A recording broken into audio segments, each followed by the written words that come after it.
ಆಪಾದಮೂಲಿಪರ್ಯಂతం ಗುರುಣಾಂ ಆಕೃತಿಂ ಸ್ಮರೇತ್ ತೇನ ವಿಘ್ನಾಃ ಪ್ರಣಶ್ಯಂತಿ ಸಿದ್ಧ್ಯಂತಿ ಚ ಮನೋರಥಾಃ.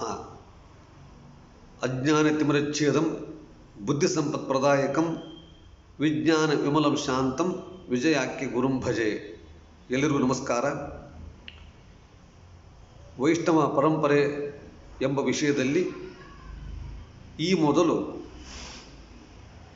16 ಮತ್ತು 17ನೇ ಶತಮಾನದ ಕೆಲವು ಸಂದರ್ಭಗಳನ್ನು ತಮ್ಮ ಗಮನಕ್ಕೆ ತಂದಿದ್ದೆ.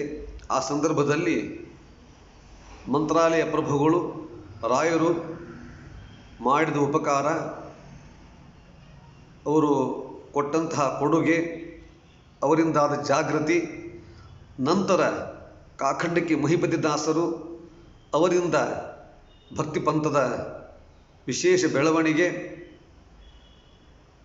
ಅವರು ಕಂಡುಕೊಂಡಂತಹ ನಿಲುವು, ಅವರಿಂದ ಮತ್ತೆ ಪುನಃ ದಾಸ ಪರಂಪರೆ ಮುಂದುವರಿಯುವಂತೆ ಆದದ್ದು, ಇದೆಲ್ಲ ಕೆಲವೊಂದು ವಿಷಯಗಳನ್ನು, ಜೊತೆಗೆ ಆ ಕಾಲಘಟ್ಟದಲ್ಲಿ ಇರತಕ್ಕಂಥ ಅನೇಕ ರಾಜಕೀಯ ಸಂಘರ್ಷಗಳು, ರಾಜರಾಜರ ನಡುವೆ ಆಗತಕ್ಕಂತಹ ಕಲಹಗಳು, ಇವೆಲ್ಲದರ ಬಗ್ಗೆ ತಿಳಿಸುವ ಪ್ರಯತ್ನವನ್ನು ಮಾಡಿದ್ದೆ.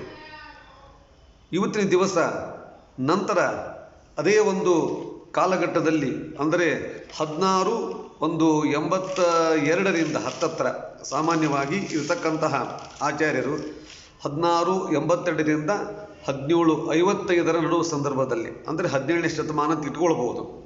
ಆ ಸಂದರ್ಭದಲ್ಲಿ ನಮಗೆ ದೊರೆತಂತಹ ಮಹಾ ತಪೋನಿಧಿ ಅಂತಂದರೆ ಭಕ್ತಿಯೋಗಿ ಶ್ರೀ ವಿಜಯದಾಸರು.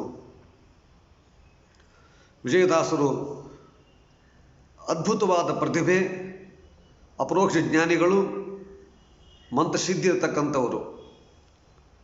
ವಿಜಯದಾಸರು ಪ್ರಾರಂಭದಲ್ಲಿ ಕೂಸಿಮಗದಾಸ ಎಂಬ ಅವಹೇಳನಕ್ಕೆ ಗುರಿಯಾದವರು, ದಟ್ಟ ದಾರಿದ್ರ್ಯವನ್ನು ಅನುಭವಿಸಿದವರು. ಅದೆಲ್ಲ ಕಥೆ ನಿಮಗೆ ಗೊತ್ತಿದೆ. ನಿಮ್ಮಂತೆ ಅನೇಕ ನೋವು ಸಂಕಟಗಳನ್ನು ಅನುಭವಿಸಿದರೂ ಮುಂದೆ ಅವರು ದಾಸಶ್ರೇಷ್ಠರಾಗ್ತಾರೆ. ಯಾವುದೇ ಕಷ್ಟದಲ್ಲಾಗಲಿ, ದಾರಿದ್ರ್ಯದ ಕಡು ಬಡತನದ ನೋವಿನಲ್ಲಾಗಲಿ ತಪ್ಪನ್ನು ಮಾಡಲಿಲ್ಲ. ಕೊಡುವವು ನೀನೇ, ಕೊಂಬುವನು ನೀನೇ ಎಂದು ಹೇಳಿ, ಇದು ಭಗವಂತನ ಪ್ರಸಾದ ಅಂಥೇಳಿ, ಅವನ ಅನುಗ್ರಹ ಇಟ್ಟಾಂಗಿ ಇರುವೇನು ಹರಿಯೇ ಎಂದು ಶ್ರೀಪಾದರಾಜರು ಹೇಳಿದ ಹಾಗೆ, ವಿಜಯದಾಸರು ಕೂಡ ಕಷ್ಟವಿರಲಿ, ಸುಖವಿರಲಿ, ಬಡತನವಿರಲಿ, ಶ್ರೀಮಂತಿಕಿರಲಿ, ದಾರಿದ್ರ್ಯವಿರಲಿ, ಅದೇನೇ ಇದ್ದರೂ ಅದು ನಿನ್ನ ಕೊಡುಗೆ, ನೀನು ಕೊಟ್ಟದ್ದು ಅಂತ ಅದನ್ನು ಸುಖವಂತ ಭಾವಿಸಿದವರು. ಕಷ್ಟವನ್ನೇ ಸುಖವನ್ನಾಗಿ ಸ್ವೀಕರಿಸಿದ ಅವರು ವಿಜಯದಾಸರು. ಚೀಕಲಪರವಿ ಅಂತ ನಾವು ಕೇಳಿದ್ದೇವೆ. ಆ ಚೀಕಲಪರವಿ ಮಾನವಿಯಿಂದ ಮುಂದೆ ಬರತಕ್ಕಂಥದ್ದು ಚೀಕಲಪರವಿ. ಅದಕ್ಕೆ ಭಾಸ್ಕರ ಕ್ಷೇತ್ರ ಎಂಬತಕ್ಕಂಥ ಹೆಸರು ಕೂಡ ಇದೆ. ಅಲ್ಲಿ ಶ್ರೀನಿವಾಸಪ್ಪ ಕುಸುಮ ಎಂಬ ದಂಪತಿಗಳಲ್ಲಿ ಇವರು ಜನಿಸ್ತಾರೆ. ಮುಂದೆ ಅವರ ಪ್ರಾರಂಭದಲ್ಲೇ ಬಡತನ, ಅವರಿಗೆ ಅನೇಕ ತೊಂದರೆಗಳಾಗ್ತದೆ. ಮನೆಯ ಬೇಸರವನ್ನು ಅನುಭವಿಸಿ ಯಾತ್ರೆಗೆ ಹೋಗತಕ್ಕಂಥ ಪ್ರಸಂಗ ಬರುತ್ತದೆ. ಈ ಎಲ್ಲ ಸಂದರ್ಭಗಳಲ್ಲಿ ಅನೇಕ ಮೇಲಿಂದ ಮೇಲೆ ಆಘಾತಗಳು ಆಗುತ್ತವೆ. ಬಡತನದಿಂದ ಬಡತನಕ್ಕೆ ಏರಿದಿರ್ತಕ್ಕಂಥವರು. ಅಷ್ಟು ದಾರಿದ್ರ್ಯ ಇತ್ತು ಅಂತ ನಾವು ಕೇಳಿದ್ದೇವೆ. ಅವರು ಮುಂದಿನ ಒಂದು ಪದ್ಯದಲ್ಲಿ, ಸಂಜೆಯ ತನಕ ಇದ್ದು ಸಣ್ಣ ಸೌಟು ತುಂಬ ಗಂಜಿ ಕಾಣದೆ ಬಳಿದೆ ನಾನು. ಸಾಯಂಕಾಲ ಆದರೂ ಕೂಡ ಒಂದು ಸೌಟು ಗಂಜಿ ತಿನ್ನದೆ ಬಳಲಿದೆ ಅಂತ ಸ್ವತಃ ಅವರೇ ಹೇಳಿದ್ದಾರೆ. ನೀಚೋಚ್ಚ ತಿಳಿಯದೆ ಸರ್ವರ ಚರಣಕ್ಕೆ ಚಾಚಿದೆ ನೊಸಲ ಹಸ್ತಗಳ. ಹಣಕ್ಕಾಗಿ, ಆ ದಾರಿದ್ರ್ಯ ಪರಿಹಾರಕ್ಕಾಗಿ, ಒಬ್ಬ ಹೆಂಡತಿಗೆ ಅನ್ನ ಹಾಕುವುದಕ್ಕೆ ತಬ್ಬಿಬ್ಬುಗೊಂಡೇನೋ ಹಿಂದೆ, ಎಲ್ಲ ವಿವರಣೆಯನ್ನು ಅವರ ಪದ್ಯದಲ್ಲಿ ನಾವು ಕಾಣಬಹುದು. ಈಗ ಎಲ್ಲ ಒಳ್ಳೆಯದಾಗಿದೆ, ನಿನ್ನ ಒಲುಮೆಯಿಂದ ನಿಖಿಳ ಜನರು ಬಂದು ಮನ್ನಿಸುವರು ಮಹಾರಾಯ, ಎನ್ನ ಪುಣ್ಯಗಳಿಂದ ಈ ಪರಿ ಉಂಟೇನೋ ನಿನ್ನ ಅದೇ ಸಕಲ ಸಂಪತ್ತು ಅಂತ ಒಂದು ಪದ್ಯದಲ್ಲಿ ಬಡತನ ಮತ್ತು ಸಿರಿತನಗಳ ನಡುವೆ ನಿನ್ನ ಅನುಗ್ರಹ, ನಿನ್ನ ಕರುಣೆ ಅಂತೇಳಿ ಭಗವಂತನನ್ನು ಸ್ಮರಿಸಿದ ಅದ್ಭುತವಾದ ಒಂದು ಅವರ ರಚನೆಯನ್ನು ನೀವೆಲ್ಲ ಕೇಳಿದ್ದೀರಿ. ಮುಂದೆ ಅವರು ಪುರಂದರದಾಸರಿಂದ ದೀಕ್ಷೆಯನ್ನು ಪಡೀತಾರೆ. ಅವರು 2ನೇ ಸಲ ಯಾತ್ರೆಗೆ ಹೋದವಾಗ ಕಾಶಿಗೆ ಹೋಗಿರ್ತಾರೆ. ಅಲ್ಲಿ ಕಾಶಿಗೆ ಮಣಿಕರ್ಣಿಕಾ ಘಾಟ್, ಆ ಮಣಿಕರ್ಣಿಕಾ ಘಾಟ್ನಲ್ಲಿ ಮಲಗಿದ್ದಾವಾಗ ಸ್ವಪ್ನದಲ್ಲಿ ಪುರಂದರದಾಸರು ಬಂದು ವ್ಯಾಸ ಕಾಶಿ ಅಲ್ಲಿ ಕರೆದುಕೊಂಡು ಹೋಗಿ ವ್ಯಾಸರ ದರ್ಶನವನ್ನು ಮಾಡಿಸಿ ಮಧ್ವಶಾಸ್ತ್ರಗಳನ್ನು ಅವರಿಗೆ ಉಪದೇಶಿಸಿ ನಾಲಿಗೆಯ ಮೇಲೆ ವಿಜಯ ಎಂಬ ಅಕ್ಷರವನ್ನು ಬರೆದು ಅನುಗ್ರಹ ಮಾಡ್ತಾರೆ. ಇದು ಪುರಂದರದಾಸರೇ ದೀಕ್ಷೆಯನ್ನು ಕೊಟ್ಟಿರ್ತಕ್ಕಂಥದ್ದು. ನಾಲಿಗೆಯ ಮೇಲೆ ವಿಜಯ ಅಂತ ಬರೆದರು. ಆಮೇಲೆ ಅವರು ದಾಸಪ್ಪ, ವಿಜಯದಾಸರು ಆಗ್ತಾರೆ. ವಿಜಯ ವಿಠ್ಠಲ ಎಂಬತಕ್ಕಂಥ ಅಂಕಿತವನ್ನು ಇಟ್ಟುಕೊಂಡು 25,000ಕ್ಕಿಂತ ಹೆಚ್ಚು 25,000 ಕೃತಿಗಳನ್ನು ಮಾಡಿದ್ದಾರೆ ಎಂಬತಕ್ಕಂತಹ ವಿಷಯವನ್ನು ನಾವು ಕೇಳಿದ್ದೇವೆ. ಅಂದರೆ ಪುರಂದರದಾಸರಿಗೆ ಮತ್ತು ಇವರಿಗೂ ನೇರವಾದ ಸಂಪರ್ಕ ಇದೆ, ಜನ್ಮಾಂತರದ ಸಂಪರ್ಕ ಇದೆ. ಆದ್ದರಿಂದ ಈ ಸಂದರ್ಭದಲ್ಲಿ ಆ ಪುರಂದರದಾಸರು ಏನು ಪದ್ಯಗಳನ್ನು ಮಾಡಿದ್ದರು 4,75,000, ಆ 4,75,000 ಹಾಡುಗಳಿಗೆ ಇನ್ನು 25,000 ಹಾಡುಗಳನ್ನು ಸೇರಿಸಿ ದ್ವಿತೀಯ ಪುರಂದರದಾಸರು ಅಂತ ಕರೆಸಿಕೊಂಡವರು ವಿಜಯದಾಸರು. ವಿಜಯದಾಸರ ಕಾಲ ವಿಜಯದಾಸ ಯುಗ, 2ನೇ ಯುಗ. ಪ್ರಾರಂಭದಲ್ಲಿ ಶ್ರೀಪಾದರಾಜರು ಮೊದಲಾದವರಿಂದ ಪ್ರಾರಂಭ ಇರತಕ್ಕಂಥದ್ದು ಮೊದಲ ಯುಗ. ದ್ವಿತೀಯ ಘಟ್ಟ ದಾಸ ಪಂಥದ ಬೆಳವಣಿಗೆಯ ದ್ವಿತೀಯ ಘಟ್ಟದಲ್ಲಿ ವಿಜಯದಾಸ ಯುಗ ಅಂತ ಕರೆಸಿಕೊಂಡಿದ್ದು ವಿಜಯದಾಸರಿಂದ. ಆ ಕಾಲದಲ್ಲಿ ಸಂಸ್ಥಾನಿಕರು, ನವಾಬರು, ಅನೇಕ ರಾಜರು, ಪೀಠಾಧಿಪತಿಗಳು, ಪಂಡಿತರು ಎಲ್ಲರೂ ಕೂಡ ದಾಸರನ್ನು, ದಾಸ ವೃತ್ತಿ ಪ್ರವೃತ್ತಿಗಳನ್ನು ಗೌರವದಿಂದ ಕಾಣುವಂತೆ ಮಾಡಿದವರು ವಿಜಯದಾಸರು. ದಾಸರು ಅಂತಂದರೆ ಅವರನ್ನು ಉದಾಸೀನ ಮಾಡೋ ಹಾಗಿಲ್ಲ, ಅಂತ ಅತ್ಯಂತ ಭಕ್ತಿಭಾವದಿಂದ ಕಾಣುವಂತಾದದ್ದು ವಿಜಯದಾಸರ ಕಾಲದಿಂದ. ಅಲ್ಲಿ ತನಕ ಪಂಡಿತರಿಗೆ ಮತ್ತು ದಾಸರು ಪಂಡಿತರು ಅಂತ ವಿಭಾಗ ಇತ್ತು ಅನ್ನೋದನ್ನು ಅವರ ಕಥೆಯಲ್ಲಿ ನಾವು ಕೇಳ್ತೇವೆ. ಪಂಡಿತರು ಉದ್ಗ್ರಂಥಗಳನ್ನು ಅಧ್ಯಯನ ಮಾಡಿದವರು, ಇವರು ಕನ್ನಡ ಹಾಡು ಹೇಳತಕ್ಕಂಥವರು ಅಂಥೇಳಿ ದಾಸರು ಅಂತ. ಅವರು ದಾಸರು ಕೆಳಗೆ, ಪಂಡಿತರು ಮೇಲೆ, ಹೀಗೆ 2 ವರ್ಗಗಳ ನಿರ್ಮಾಣವಾಗಿತ್ತು. ನಾವು ವಿಶೇಷ ಅವರಿಗೆ ದಾಸರಿಗಿಂತ ಒಂದು ಹೆಜ್ಜೆ ಮೇಲೆ ಎಂಬತಕ್ಕಂಥ ಗರ್ವ ಆ ಕಾಲದಲ್ಲಿ ಕೆಲವು ಪಂಡಿತರಿಗೆ ಇತ್ತು. ಇದು ಸ್ವತಃ ಅವರ ಒಂದು ಜೀವನ ಚರಿತ್ರೆಯಲ್ಲಿ ಬರತಕ್ಕಂಥದ್ದು. ಅಂಥವರು ಕೂಡ ಇವರ ಮಹಿಮೆಯನ್ನು ಕಂಡು ದಾಸರನ್ನು ಗೌರವದಿಂದ ಕಾಣಬೇಕು ಎಂಬತಕ್ಕಂತಹ ಒಂದು ಪ್ರವೃತ್ತಿ ಬೆಳೆದದ್ದು ವಿಜಯದಾಸರಿಂದ. ಹಂಪಿಗೆ ಹೋಗಿರ್ತಾರೆ. ಹಂಪಿಯಲ್ಲಿ ಒಂದು ಕಾರ್ಯಕ್ರಮ ನಡೀತಿರ್ತದೆ, ಸುಧಾಮಂಗಳ ಕಾರ್ಯಕ್ರಮ, ಇವೆಲ್ಲ ನಡೀತಾ ಇರ್ತದೆ. ಸುಧಾಮಂಗಳ ಕಾರ್ಯಕ್ರಮ ನಡೆದವಾಗ ಅಲ್ಲಿ ಒಂದು ಮಂಗಲ ಮಹೋತ್ಸವ, ಆ ಸಂದರ್ಭ, ಆ ಒಂದು ಇದರಲ್ಲಿ ಇವರು ಕೂಡ ಭಾಗವಹಿಸ್ತಾರಂತೆ. ಭಾಗವಹಿಸಿದಾಗ ಇವರನ್ನು ಉದಾಸೀನ ಮಾಡ್ತಾರೆ. ಇವರು ದಾಸರು ಅಂತ ಸ್ವಲ್ಪ ಉದಾಸೀನ ಪ್ರವೃತ್ತಿಯಿಂದ, ಒಂದು ತಿರಸ್ಕಾರ ದೃಷ್ಟಿಯಿಂದ ಇವರನ್ನು ನೋಡಿದರಂತೆ. ಅದು ವಿಜಯದಾಸರಿಗೆ ಗೊತ್ತಾಗಿ ತಕ್ಷಣವೇ ಒಬ್ಬ ನೀರು ತರುವ ವ್ಯಕ್ತಿ ಅವನಿಂದ ಅವನ ತಲೆ ಮೇಲೆ ಕೈ ಇಟ್ಟು ಸುಧಾನುವಾದ ಮಾಡುವಂತೆ ಅನುಗ್ರಹ ಮಾಡಿದ್ದಾರೆ.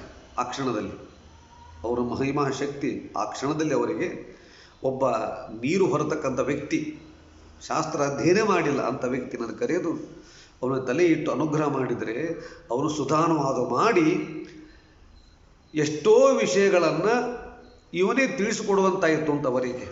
ಮದಣ್ಣನಾದರೂ ಜ್ಞಾನ ಉದಯವಾಹುದು, ಸಟಿಯದಲ್ಲೋ ವ್ಯಾಸ ವಿಠಲ ಬಲ್ಲನು ಅಂತ ಹೇಳ್ತಾರಲ್ಲ, ಹಾಗೆ ಅಂತಹ ಅದ್ಭುತವಾಗಿರತಕ್ಕಂಥ ಒಂದು ಮಹಿಮೆಗಳನ್ನು ನಾವು ಕಾಣ್ತೇವೆ. ಮುಂದೆ ಇದೆಲ್ಲವೂ ಕೂಡ ಅಲ್ಲಿ ನೀರು ತರೋನ ಕಡೆಯಿಂದ ಸುಧಾನವಾಗಿ ಹೇಳಿದ್ದಾರೆ. ಇದೇ ರೀತಿ ಇನ್ನೊಂದು ಕತೆ ಕಲ್ಲೂರು ಸುಬ್ಬಣ್ಣಾಚಾರ್ಯರ ಬಳಿ. ಆ ಹಂಪಿಯಲ್ಲಿ ಒಂದು ಉತ್ಸವ ನಡೆದ್ದು ಅಲ್ಲಿ ಒಬ್ಬನ ಕಡೆಯಿಂದ ಹೇಳ್ತಕ್ಕಂಥದ್ದು. ಈ ವ್ಯಾಸ ವಿಠಲ ಎಂಬತಕ್ಕಂಥ ಅಂಕಿತದಿಂದ ಶ್ರೀ ಕಲ್ಲೂರು ಸುಬ್ಬಣ್ಣಾಚಾರ್ಯರು, ಅವರು ಕೂಡ ದೊಡ್ಡ ಪಂಡಿತರೇ. ಅವರು ಮನೆಯಲ್ಲಿಯೂ ಕೂಡ ಸುಧಾಮಂಗಳದ ಕಾರ್ಯಕ್ರಮ ಇಟ್ಕೊಂಡಿದ್ದರಂತೆ. ಸುಧಾಮಂಗಳದ ಕಾರ್ಯಕ್ರಮ ಇಟ್ಕೊಂಡಾಗ ಏನಾಗಿದೆ, ಅಲ್ಲಿ ಅವತ್ತು ಮಂಡಿಗೆ ಭಕ್ಷ್ಯ ಮಾಡ್ತಕ್ಕಂತಹ ಅಡಿಗೆಯವನು ಬಂದಿಲ್ಲ. ಅಲ್ಲಿ ಹೋದ ವಿಜಯದಾಸರಿಗೆ ಆ ವಿಷಯ ಗೊತ್ತಾಯಿತು. ಸ್ವತಃ ತಾವೇ ವೇಷವನ್ನು ಮರೆಸಿಕೊಂಡು ಅಡಿಗೆಯವನ ವೇಷದಂತೆ ತಾವು ಆಗಿ ಮಂಡಿಗೆ ಭಕ್ಷ್ಯವನ್ನು ಮಾಡಿದ್ದಾರೆ. ಮಂಡಿಗೆ ಎಲ್ಲ ಅಡಿಗೆಯನ್ನು ಮಾಡಿ ಸ್ವತಃ ವಿಜಯದಾಸರು ಆ ಮಂಡಿಗೆ ಭಕ್ಷ್ಯ ಇತ್ಯಾದಿಗಳನ್ನು ಅಡಿಗೆಯೆಲ್ಲ ಮುಗಿಸಿ ಅಲ್ಲಿ ಎಲ್ಲಿ ಸುಧಾನುವಾದ ನಡೀತಾ ಇತ್ತು, ಮಂಗಳ ಕಾರ್ಯಕ್ರಮ ನಡೀತಾ ಇತ್ತು, ಅಲ್ಲಿ ಬಂದು ಕೂತಿದ್ದಾರೆ. ಕೂತಾವಾಗ ಇವರು ದಾಸರು ಅಂತ ಸ್ವಲ್ಪ ಚೂರು ಉದಾಸೀನತೆಯಿಂದ ತಿರಸ್ಕಾರದಿಂದ ಅವರನ್ನು ನೋಡಿದ್ದಾರೆ. ತಕ್ಷಣವೇ ವಿಜಯದಾಸರಿಗೆ ಗೊತ್ತಾಯಿತು, ಒಬ್ಬ ಮದಡನಾದರೂ ಜ್ಞಾನ ಉದಯವಾಹುದು ಅಂತ ಹೇಳ್ತೀವಲ್ಲ, ಹಾಗೆ ಆ ಮದಡನನ್ನು ಕರೆದು ಅವನ ಮೇಲೆ ಅನುಗ್ರಹ ಮಾಡಿ, ಕೈ ಇಟ್ಟು ಅನುಗ್ರಹ ಮಾಡಿದರೆ ಅವನು ಸುಧಾನುವಾದ ಮಾಡ್ತಾನೆ. ಅಲ್ಲಿ ಕುಳಿತಂತಹ ಎಷ್ಟೋ ಪಂಡಿತರಿಗೆ ಗೊತ್ತಾಗದಿರತಕ್ಕಂತಹ ಈ ಶಾಸ್ತ್ರಗಳ ಒಳಗಿರತಕ್ಕಂತಹ ಎಷ್ಟೋ ರಹಸ್ಯಗಳನ್ನು, ಎಷ್ಟೋ ತತ್ವಗಳನ್ನು, ಪ್ರಮೇಯ ಭಾಗಗಳನ್ನು ಆ ಮದಡನಿಂದ, ದಡ್ಡನಿಂದ ಅನುವಾದ ಮಾಡಿಸ್ತಾರೆ ವಿಜಯದಾಸರು. ಬರೀ ಕೈ ಇಟ್ಟು ಅನುಗ್ರಹ ಮಾಡಿದ್ದರಿಂದ ಆ ಶಕ್ತಿ ಬಂತಂತೆ. ಅದೆಷ್ಟು ತಪಸ್ವಿಗಳು, ಎಷ್ಟು ತಪೋಮಹಿಮರಿರಬಹುದು ವಿಜಯದಾಸರು. ಆಗ ಅವರ ಒಂದು ಶಕ್ತಿ, ಆ ದೈವಿ ಶಕ್ತಿ ಎಲ್ಲ ಕಂಡು ಅವರಿಗೆ ಶರಣಾಗತರಾಗಿ ಅವರ ಸ್ವತಃ ಶಿಷ್ಯರಾಗಿ ದಾಸರಾಗ್ತಾರೆ. ಅವರು ಮುಂದೆ ವ್ಯಾಸ ವಿಠಲ ಎಂಬತಕ್ಕಂಥ ಅಂಕಿತದಿಂದ ಸ್ಮರಿಸಿ ಬದುಕುವುದು ಚರಣಕೆರೆಗಿರು ಎಂಬತಕ್ಕಂತಹ ಪದ್ಯವನ್ನು ಮಾಡಿದ್ದಾರೆ. ಉದಯ ಕಾಲದಿ ಈ ಪದವ ಪಠಿಸಲು ಮದಡನಾದರೂ ಜ್ಞಾನ ಉದಯವಾಹುದು, ಸಟಿ ಇದೆಲ್ಲವೋ ವ್ಯಾಸ ವಿಠಲ ಬಲ್ಲನು, ಪಠಿಸಬಹುದು ಕೇಳಿ ಸಕಲ ಜನರು. ಹೀಗೆ ಪದ್ಯ ಮಾಡಿರ್ತಾರೆ. ಇವತ್ತೆಲ್ಲರೂ ಕೂಡ ಅದನ್ನು ಪ್ರಾತಃ ಕಾಲದಲ್ಲಿ ವಿಜಯರಾಯರ ಕವಚವನ್ನು ಹೇಳ್ತಾರೆ. ಇದು ವಿಜಯದಾಸರಿಂದ ಆದಂತಹ ಬದಲಾವಣೆಗಳು, ಎಲ್ಲೂ ಕೂಡ ದಿಗ್ಭ್ರಮೆಗೊಂಡಿರತಕ್ಕಂಥದ್ದು. ಹೀಗೆ ಅಲ್ಲೆಲ್ಲಿ ಆ ಮಹಿಮೆಯನ್ನು ತೋರಿಸಿರ್ತಕ್ಕಂಥವ್ರು ವಿಜಯದಾಸರು. ಈ ಕಾರಣದಿಂದ ಏನಾಯಿತು, ಎಲ್ಲ ಕಡೆ ಅವರಿಂತಹ ತಪಶಕ್ತಿಗಳು. ಇನ್ನೊಂದು ತಪಶಕ್ತಿ ಅಂತಂದರೆ ಈ ತ್ಯಾಗಿ ಕೇಶವರಾಯ ಅನ್ನತಕ್ಕಂಥ ವ್ಯಕ್ತಿ ಇದ್ದಾನೆ. ತ್ಯಾಗಿ ಕೇಶವರಾಯ ಸ್ವತಃ ತಾನು ಅಲ್ಲಿ ದೊಡ್ಡ ಶ್ರೀಮಂತ. ಅವನು ತ್ಯಾಗಿ ಕೇಶವರಾಯ ದೊಡ್ಡ ಶ್ರೀಮಂತ.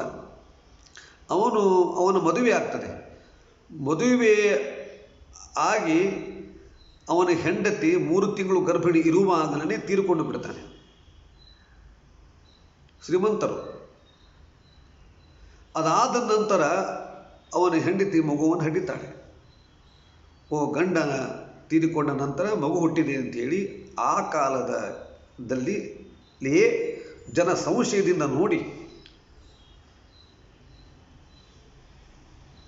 ಜರಿದು ಅವಮಾನ ಮಾಡಿ, ಎಷ್ಟು ಅವಮಾನ ಅಂದರೆ ಬದುಕುವುದೇ ಬೇಡ ಅಂತ ಅನಿಸ್ತಿತ್ತಂಥವಳಿಗೆ. ಆ ಮಟ್ಟದ ಅವಮಾನ ಆಯಿತಂತೆ. ಆ ಮಗುವನ್ನು ಕರೆದುಕೊಂಡು ಆಯಿತಾ ತ್ಯಾಗಿಕೇಶವರಾಯ ಮಗುವನ್ನು ಕರೆದುಕೊಂಡು ಬರ್ತಾಳೆ. ಇಂತಿರ್ತಕ್ಕಂಥದ್ದು ಇಲ್ಲ, ಅದು ತ್ಯಾಗಿಕೇಶವರಾಯ, ಅದು ಆ ತ್ಯಾಗಿಕೇಶವರಾಯ ಅಂತ ಕತೆ ಬೇರೆ. ತ್ಯಾಗಿಕೇಶವರಾಯ ತೀರ್ಕೊಂಡ ನಂತರ ಆ ತ್ಯಾಗಿಕೇಶವರಾಯನ ಮನೆಗೆ ವಿಜಯದಾಸರು ಬಂದಿರ್ತಾರೆ. ಬಂದಾವಾಗ ಅವನ ಹೆಂಡತಿ ನಮಸ್ಕಾರ ಮಾಡ್ತಾಳೆ. ದೀರ್ಘ ಸುಮಂಗಲಿ ಭವ ಅಂತ ಹೇಳ್ತಾರೆ. ದೀರ್ಘ ಸುಮಂಗಲಿ ಭವ ಅಂತ ಹೇಳಿದ್ದಕ್ಕೆ ಅವಳು ಪತಿಯ ಪ್ರಾಣ ಭಿಕ್ಷೆನೇ ಬಿಡ್ತಾಳೆ. ನನ್ನ ಕತೆ ಸ್ವಲ್ಪ ಬೇರೆ ಹೇಳಿದೆ. ಈ ತ್ಯಾಗಿಕೇಶವರಾಯನ ಕತೆ. ಅವನ ಪತಿಯ ಪ್ರಾಣ ಭಿಕ್ಷೆಯನ್ನು ಬಿಡುತ್ತಾಳೆ. ಇವಳು ದೀರ್ಘ ಸುಮಂಗಲಿ ಭವ ಅಂತ ಹೇಳಿ ಆಗಿದೆ. ಆದರೆ ಗಂಡ ತ್ಯಾಗಿಕೇಶವರಾಯ ತಿರ್ಕೊಂಡ್ಬಿಟ್ಟಿದ್ದಾನೆ. ಏನು ಮಾಡುವುದು ಅಂತ ವಿಚಾರ ಮಾಡಿ ದೇವರಲ್ಲಿ ಪ್ರಾರ್ಥನೆ ಮಾಡ್ತಾರೆ. ಸಮುದ್ರಶಾಹಿಯೇ, ಈ ಮುತ್ತೈದೆಗೆ ಅನುಗ್ರಹ ಮಾಡು, ಆಯಿತಾ, ಮುತ್ತೈದೆತನವನ್ನು ಉಳಿಸಿಕೊಡು ಅಂತ ಇವಳ ಪರವಾಗಿ ದೇವರಲ್ಲಿ ಪ್ರಾರ್ಥನೆ ಮಾಡ್ತಾರೆ. ನಿನ್ನ ಮನದೊಳಗೆ, ದೇವರಲ್ಲಿ ಕೇಳೋದು ಪ್ರಾರ್ಥನೆ, ನಿನ್ನ ಮನದೊಳಗೆ ಉಳಿಸುವೆನೆಂಬುದು ಘನವಾಗಿರಲಿಕ್ಕೆ ಎನ್ನೊಳಗೆ ಇನ್ನಿತು ನೀನೇ ಪರಿಹರಿಸಿದ್ದು. ನನ್ನ ನಾಲಿಗೆಯಿಂದ ದೀರ್ಘ ಸುಮಂಗಲಿ ಭವ ಅಂತ ನೀನು ಬರೆಸಿದೆ ಅಂತಾದರೆ ನಿನ್ನ ಮನದೊಳಗೆ ಅವನ ಪತಿಯನ್ನು ಉಳಿಸಬೇಕು ಎಂಬತಕ್ಕಂಥ ಸಂಕಲ್ಪ ಇದ್ದಿದ್ದರಿಂದಲೇ ನನ್ನ ಬಾಯಿಂದ ಆ ಮಾತನ್ನು ಹೇಳಿಸಿದಿ. ಭಗವಂತ ಸಮುದ್ರಶಾಹಿ, ಇವಳ ಮಂಗಳ ಸೂತ್ರ ಸ್ಥಿರವಾಗಿರಲಿ, ಮರಿಗುಬ್ಬಿಯಂತೆ ಬಾಯಿ ಬಿಟ್ಟು ಕೇಳೋತಿ ಹೇಳು ಅಂತ ಪರಿಪರಿಯಾಗಿ ಭಗವಂತನಲ್ಲಿ ಪ್ರಾರ್ಥನೆ ಮಾಡ್ತಾರೆ. 1000 ಬ್ರಾಹ್ಮಣರ ಭೋಜನ ಮಾಡಿಸುವೆ, ಅಪಮೃತ್ಯು ಓಡಿಸು ಅಂತ ಈ ರೀತಿ ಕೇಳಿದಾಗ ಆ ತ್ಯಾಗಿಕೇಶವರಾಯ ಬದುಕ್ತಾನೆ. ಅಪಮೂರ್ತಿ ಪರಿಹಾರ ಮಾಡಿರ್ತಕ್ಕಂಥ ಕಥೆಯನ್ನು ವಿಜಯದಾಸರ ಚರಿತ್ರೆಯಲ್ಲಿ ಕೇಳ್ತೀವಿ. ಇಂತಹ ಶಕ್ತಿ ಇರತಕ್ಕಂಥದ್ದು. ಮುಂದೆ ಇಂತಹ ಅನೇಕ ವಿಷಯಗಳು, ಅವರ ಮಹಿಮೆ, ಆ ತಪಶಕ್ತಿ ಇವೆಲ್ಲವೂ ಕೂಡ ಕಂಡು ಅನೇಕ ಜನ ಅವರ ಶಿಷ್ಯರಾಗಿದ್ದಾರೆ, ಅನೇಕ ಜನ ಅವರಿಗೆ. ಮತ್ತು ಇದಾದ ಮೇಲೆ ಪ್ರಭಾವದಿಂದ ಇಡೀ ಆ ದಾಸ ಪಂಥ ವಿಶಾಲ ತಳಹದಿ ಮೇಲೆ ನಿಲ್ಲುವಂತಾಯಿತು. ಇದರಿಂದ ಅನೇಕ ಜನ ಗೃಹಸ್ಥರು ಮತ್ತು ಅನೇಕ ಜನ ಸಾಮಾನ್ಯ ಜನ ಎಲ್ಲರೂ ಕೂಡ ಅವರ ಶಿಷ್ಯರಾಗುವಂತಾಯಿತು. 60ರಿಂದ 70 ಜನ, ಹತ್ತತ್ರ 60 ಜನ ಶಿಷ್ಯರಿದ್ದರಂತೆ. ವಿಜಯದಾಸರು ಹೋಗುವಾಗ ಅವರ ಜೊತೆಗೆ ಆಚೆ ಈಚೆ ಶಿಷ್ಯರಿದ್ದರಂತೆ. ಅಷ್ಟು ಶಿಷ್ಯ ಸಂಪತ್ತನ್ನು ಆಗಲೇ ಅವರು ಪಡೆದುಕೊಂಡಿದ್ದರು. ಅವರ ವಿಜಯದಾಸರ ನಡೆ ಹೇಗಿತ್ತು ಅಂದರೆ, ಅವರನ್ನು ನೋಡಿದಾಗ ನಾವು ಕೂಡ ದಾಸದೀಕ್ಷೆನ ತೆಗೆದುಕೊಳ್ಳಬೇಕು ಎಂಬತಕ್ಕಂಥ ಹಂಬಲ ಅವರನ್ನು ನೋಡಿದವರಲ್ಲಿ ಹುಟ್ಟುತ್ತಾ ಇತ್ತಂತೆ. ಹೀಗಾಗಿ ದಾಸದೀಕ್ಷೆ ತೆಗೆದುಕೊಳ್ಳಲಿಕ್ಕೆ ಹಂಬಲ ಹೆಚ್ಚಿಸಿದಂತಹ ಒಂದು ಸಮಯ ಅಂತಂದರೆ ವಿಜಯದಾಸರು ಇದ್ದಂತಹ ಸಮಯ. ಅಂತಹ ಒಂದು ಅದ್ಭುತ ಒಂದು ಬದಲಾವಣೆಯನ್ನು ತಂದವರು ವಿಜಯದಾಸರು. ಅವರು ಎಲ್ಲ ಕಡೆ ಹೋದರೂ ಕೂಡ ತಾರತಮ್ಯ ಮುಕ್ತ ಭಜನೆ, ಹಾಡುಗಳು. ಹೇಗೆ ಇವತ್ತು ಮನೆ ಮನೆಗೆ ಹೋಗಿ ಇವತ್ತು ನಾವು ಭಾಗವತ ಇತ್ಯಾದಿಗಳ ಪ್ರವಚನ ಮಾಡ್ತೇವೆ, ಹಾಗೆ ಅವರು ಆ ಕಾಲದಲ್ಲಿ ಎಲ್ಲ ಕಡೆ ಹಾಡು, ಭಜನೆ, ತಾರತಮ್ಯ ಮುಕ್ತ ಭಜನೆಗಳು, ಸಂಭ್ರಮ ಅದೇ ತುಂಬುತ್ತಾ ಇತ್ತು. ವಿಜಯದಾಸರು ಬಂದರೆ ಅಂದರೆ ಅಲ್ಲಿ ಭಜನೆಯ ಹಾಡುಗಳು, ಅದೇ ದೊಡ್ಡ ಉತ್ಸವ ನಡೀತಾ ಇತ್ತು. ಇಂತಹ ಅವರಿಂಥ ತಪಶಕ್ತಿಗಳು ಎಲ್ಲವನ್ನು ಕೂಡ ಕಂಡು ಬಹಳಷ್ಟು ಜನ ಇದಾಗಿದ್ದಾರೆ. ಜ್ಯೋತಿಷ್ಯ ಹೇಳ್ತಕ್ಕಂತಹ ಬಾಗಣ್ಣನವರು ಗೋಪಾಲದಾಸರಾಗ್ತಾರೆ. ದಿವಾನ್ ತಿಮ್ಮಣ್ಣ ಏನು ಒಂದು ಆದವಾನಿ ಜಿಲ್ಲೆಯಲ್ಲಿ ಬಸಾಲತ್ ಜಂಗ್ ಎಂಬತಕ್ಕಂತಹ ಒಂದು ಏನು ನವಾಬನ ಆಳ್ವಿಕೆ ಇತ್ತು, ಆ ಬಸಾಲತ್ ಜಂಗನ ಆಳ್ವಿಕೆಯಲ್ಲಿ ಇವರು ಮಂತ್ರಿಗಳಾಗಿರುತ್ತಾರೆ. ಯಾರು? ದಿವಾನ್ ತಿಮ್ಮಣ್ಣ ಎಂಬತಕ್ಕಂಥವರು. ಅವರು ಕೂಡ ಇವರಿಂದ ಪ್ರಭಾವಿತರಾಗಿ ವೇಣುಗೋಪಾಲ ವಿಠ್ಠಲ ಎಂಬತಕ್ಕಂಥ ಅಂಕಿತವನ್ನು ಪಡೆದುಕೊಂಡು ತಿಮ್ಮಣ್ಣದಾಸರಾಗ್ತಾರೆ. ಜ್ಯೋತಿಷ್ ಹೇಳತಕ್ಕಂಥ ಬಾಗಣ್ಣವರು ಗೋಪಾಲದಾಸರಾಗ್ತಾರೆ. ಪರಮ ಮೊದಲಿನ ಶಿಷ್ಯರು, ಅತ್ಯಂತ ಪ್ರೀತಿಯ ಶಿಷ್ಯರಾಗ್ತಾರೆ ಗೋಪಾಲದಾಸರು.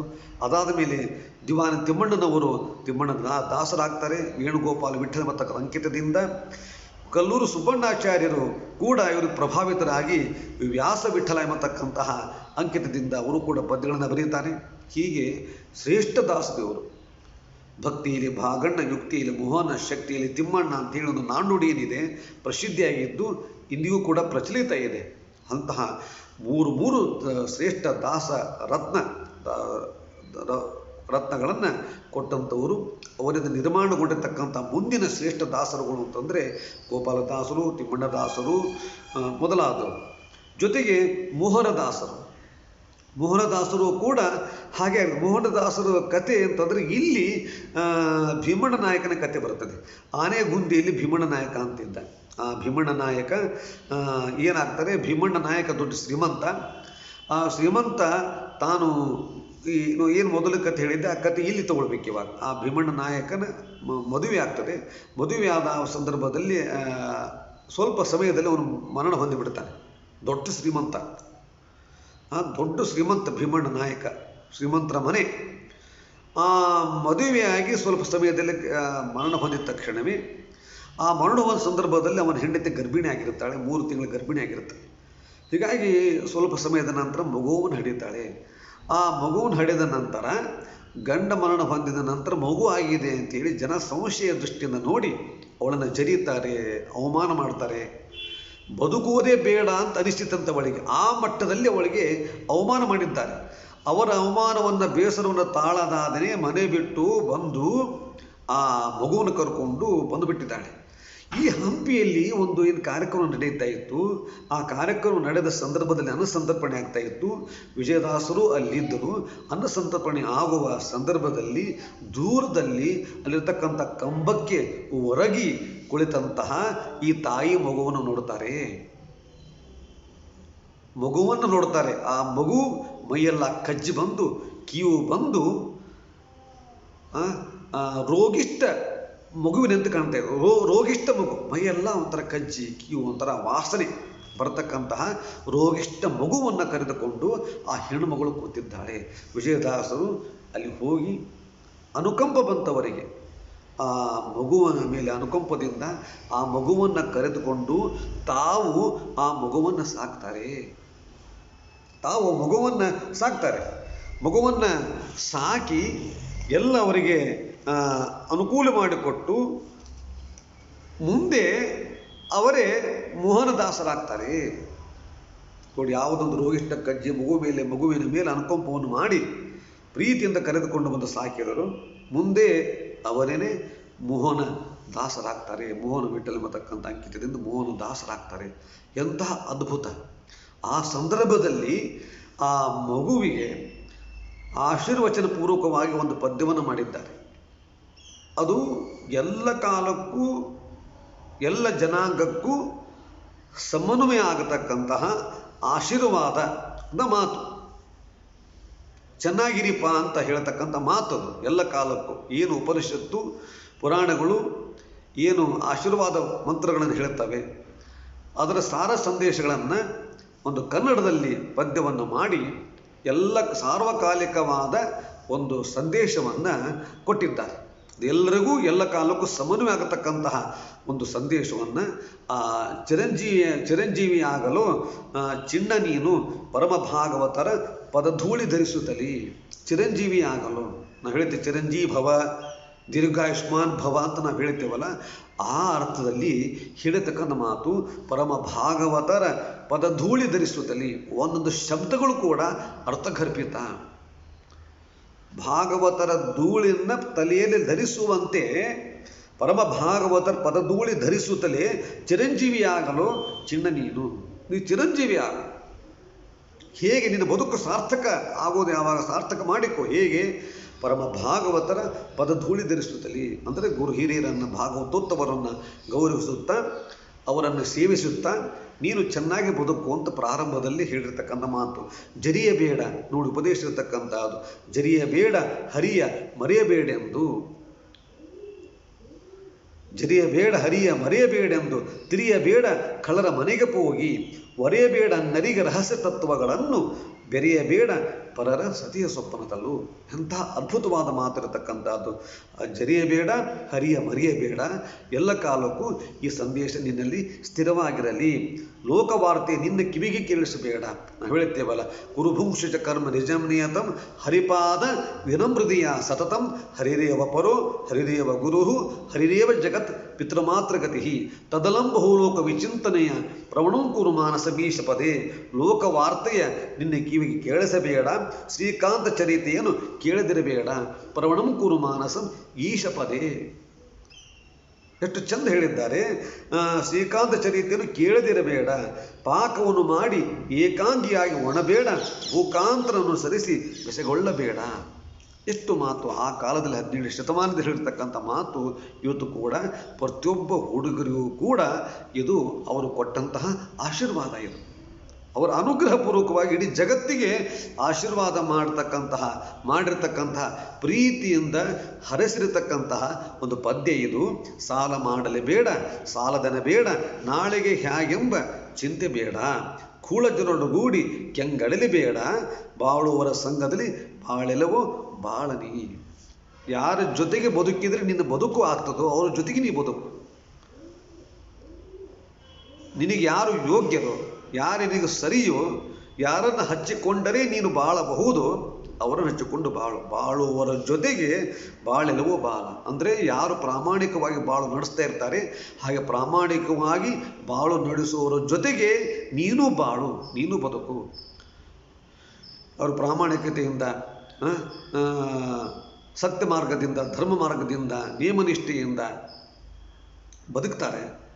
ಅವರು ನಿಜವಾದ ಬಾಳು ನಡೆಸ್ತಕ್ಕಂಥವ್ರು. ಅನ್ಯಾಯದಿಂದ ಬಾಳು ನಡೆಸುವವರಲ್ಲ. ಬಾಳು ನಡೆಸುವವರೊಂದಿಗೆ ಬಾಳೆಲ್ಲವೋ ನೀ ಬಾಲ ಅಂತಂದರೆ ಬಾಳು ನಡೆಸುವುದು ಅಂದರೆ ಹೀಗೆ ಈ ನಿಟ್ಟಿನಲ್ಲಿ ಸಾರ್ಥಕವಾದ ಬದುಕು ಯಾರು ನಡೆಸ್ತಿರ್ತಾರೆ ಅವರೊಂದಿಗೆ ನೀನು ಬಾಳು, ಸಜ್ಜನರ ಜೊತೆಗೆ ನೀನು ಬದುಕು ನಡೆಸು ಅಂತ ಹೇಳಿದ್ದಾರೆ. ಪಂಡಿತರು ಪಾಮರರು ಆರಿಗಾದರೂ ನಿನ್ನ ಕಂಡವರಿಗೆಲ್ಲ ಕೌತುಕ ತೋರಲಿ. ಎಷ್ಟು ಒಳ್ಳೆಯ ಮಾತು. ಯಾರಾದರೂ ನಿನ್ನನ್ನು ನೋಡಿದರೆ ಅವರಿಗೆ ಆಶ್ಚರ್ಯವಾಗುವಂತೆ ನೀನಿರಬೇಕು ಅಂತ ಹೇಳಿದ್ದಾರೆ. ನೀನಿರಬೇಕು. ನಿನ್ನ ಯಾರೇ ನೋಡಲಿ ಅವರಲ್ಲಿ ಕೌತುಕ ಹುಟ್ಟಲಿ. ನಿನ್ನ ನೋಡಿದರೆ ಅವರಲ್ಲಿ ಕೌತುಕ ಹುಟ್ಟಬೇಕಂತೆ. ಯಾರಪ್ಪ ಈ ಹುಡುಗ, ಎಷ್ಟು ಚೆಂದಿದ್ದಾನೆ, ಎಷ್ಟು ತೇಜಸ್ಸಿದೆ, ಎಷ್ಟು ವರ್ಚಸ್ಸಿದೆ, ನೋಡಿದರೆ ಗೌರವ ಹುಟ್ಟುವಂತೆ ಇರಬೇಕಂತೆ. ಪಂಡಿತರು ಪಾಮರರು ಯಾರೇ ಆಗಲಿ, ಯಾರೇ ನೋಡಿದರೂ ಕೂಡ ಕೌತುಕವನಿಸಲಿ ಅಂದು ಅಷ್ಟು ಚೆಂದಾಗಿ ಬದುಕು ನಡೆಸಬೇಕು ಅಂತ ಒಳ್ಳೆ ಮಾತನ್ನು ಹೇಳಿದ್ದಾರೆ. ಹೆಂಡಿರು ಮಕ್ಕಳು ಅಳಿಯ ಸೊಸೆ ಮೊಮ್ಮಕ್ಕಳು ಒಂದಿಟ್ಟು ದ್ವಿಜರ ಸಹ ಗಂಡುಗಲಿಯಾಗು, ಮನೆಯಲ್ಲಿ ತುಂಬು ಕುಟುಂಬದೊಂದಿಗೆ ಚಂದವಾಗಿರು ಅಂತ ಹೇಳಿದ್ದಾರೆ. ಮಂದಮತಿಗಳ ಕೂಡಿ ಮಾತನಾಡಲು ಬೇಡ, ನಿಂದಕರ ಕಣ್ಣೆತ್ತಿ ನೋಡಬೇಡ. ಇಂದಿನ ಎರಸ ಶ್ರೀ ವಿಜಯ ವಿಠಲನ ಚರಣದೊಂದೊದಲಿ ಮಸ್ತಕವ ಇಡದಿರಲಿ ಬೇಡ. ಸದಾ ಭಗವಂತನ ನೆತಾ ಶರಣಂ ನಾಸ್ತಿ ತ್ವಮೇವ ಶರಣಂ ಮಮ ಅಂತಹ ಮಾತುಗಳಿದ್ದಾರೆ. ಅಂತಹ ಒಂದು ಉತ್ತಮವಾದ ಸಂದೇಶ ಅವರು ಕೊಟ್ಟಿದ್ದಾರೆ. ಇದು ಇವತ್ತಿಗೂ ಮುಂದಿಗೂ ಎಂದೆಂದಿಗೂ ಕೂಡ ಇಡೀ ಸಮಸ್ತ ಜನರ ಕಲ್ಯಾಣಕ್ಕಾಗಿ ಸಮಸ್ತ ಭಗವದ್ಭಕ್ತರ ಮೇಲಿನ ಅನುಕಂಪದಿಂದ ಸ್ವತಃ ಅವರೇ ಹರಸಿ ಬರೆದಿರ್ತಕ್ಕಂಥ ಪದ್ಯ ಇದು. ಅದನ್ನು ಓದಿದರೆ ಇದನ್ನು ಯಾರು ಹೇಳ್ತಾರೆ ಅವರೇ ಸ್ವತಃ ಈ ಪದ್ಯವನ್ನು ಯಾರು ಹೇಳ್ತಾರೆ ಸ್ವತಃ ವಿಜಯದಾಸರೇ ಅವರಿಗೆ ಅನುಗ್ರಹ ಮಾಡ್ತಾರೆ. ವಿಜಯದಾಸರೇ ಅನುಗ್ರಹ ಮಾಡಿದಂತೆ ಅನಿಸ್ತದೆ. ಅವರೇ ಈ ರೀತಿಯಾಗಿರ್ತಕ್ಕಂಥ ಈ ಪದ್ಯದ ಮಹತ್ವ ಇಷ್ಟು ಅದ್ಭುತವಾಗಿರ್ತಕ್ಕಂಥದ್ದು. ಹೀಗೆ ಅನೇಕ ರೀತಿಯಿಂದ ಅವರ ಒಂದು ಪದ್ಯಗಳನ್ನು ನಾವು ಕಾಣಬಹುದಾಗಿದೆ. ಇಂತಹ ಅನೇಕ ಜನ ಅವರ ಶಿಷ್ಯರಾದರು, ಪಂಡಿತರಾದರು, ಜ್ಞಾನಿಗಳಾದರು. ಹೀಗೆ ಆ ಒಂದು ಮೋಹನದಾಸರಿಗೆ ಅನುಗ್ರಹ ಮಾಡ್ತಾರೆ. ಹೀಗೆ ಮೋಹನದಾಸರನ್ನು ಅನುಗ್ರಹ ಮಾಡಿದವರು. ಆ ಮೋಹನದಾಸರನ್ನು ಅನುಗ್ರಹ ಮಾಡಿದಂತೆ ನಾವು ಕೂಡ ಇವತ್ತು ಏನಾಗಿದೆ, ನಮ್ಮನ್ನು ನಾವು ಕೂಡ ಇವತ್ತು ಅನಾಥವಾಗಿ ಇದ್ದೇವೆ. ನಮ್ಮನ್ನು ಕೂಡ ಈ ಜನರಿಂದ ಬೇಸತ್ತು ಬಂದು ತಾಯಿ ಅಂತಂದರೆ ನಮ್ಮ ಒಂದು ಜೀವನ ಬೇಸತ್ತುಕೊಂಡಂತಹ ಮಾನ ಅಪಮಾನಗಳಿಗೆ ನಿಂದಿದಾಗ ಅಂತಹ ನಮ್ಮಂಥವರಿಗೆ ಜನರಿಂದ ಬೇಡ ಅಂತ ಅನಿಸಿಕೊಂಡು ಪ್ರಾರಬ್ಧವೋ ಏನೋ ನಮ್ಮ ಕರ್ಮಕ್ಕೆ ನೋಡುವಾಗ ಜನರಿಂದ ನಾವು ಬೇಡ ಅಂತ ಅನಿಸುವಂತಾದ ಸಂದರ್ಭದಲ್ಲಿ ಆಗಿದ್ದೇವೆ.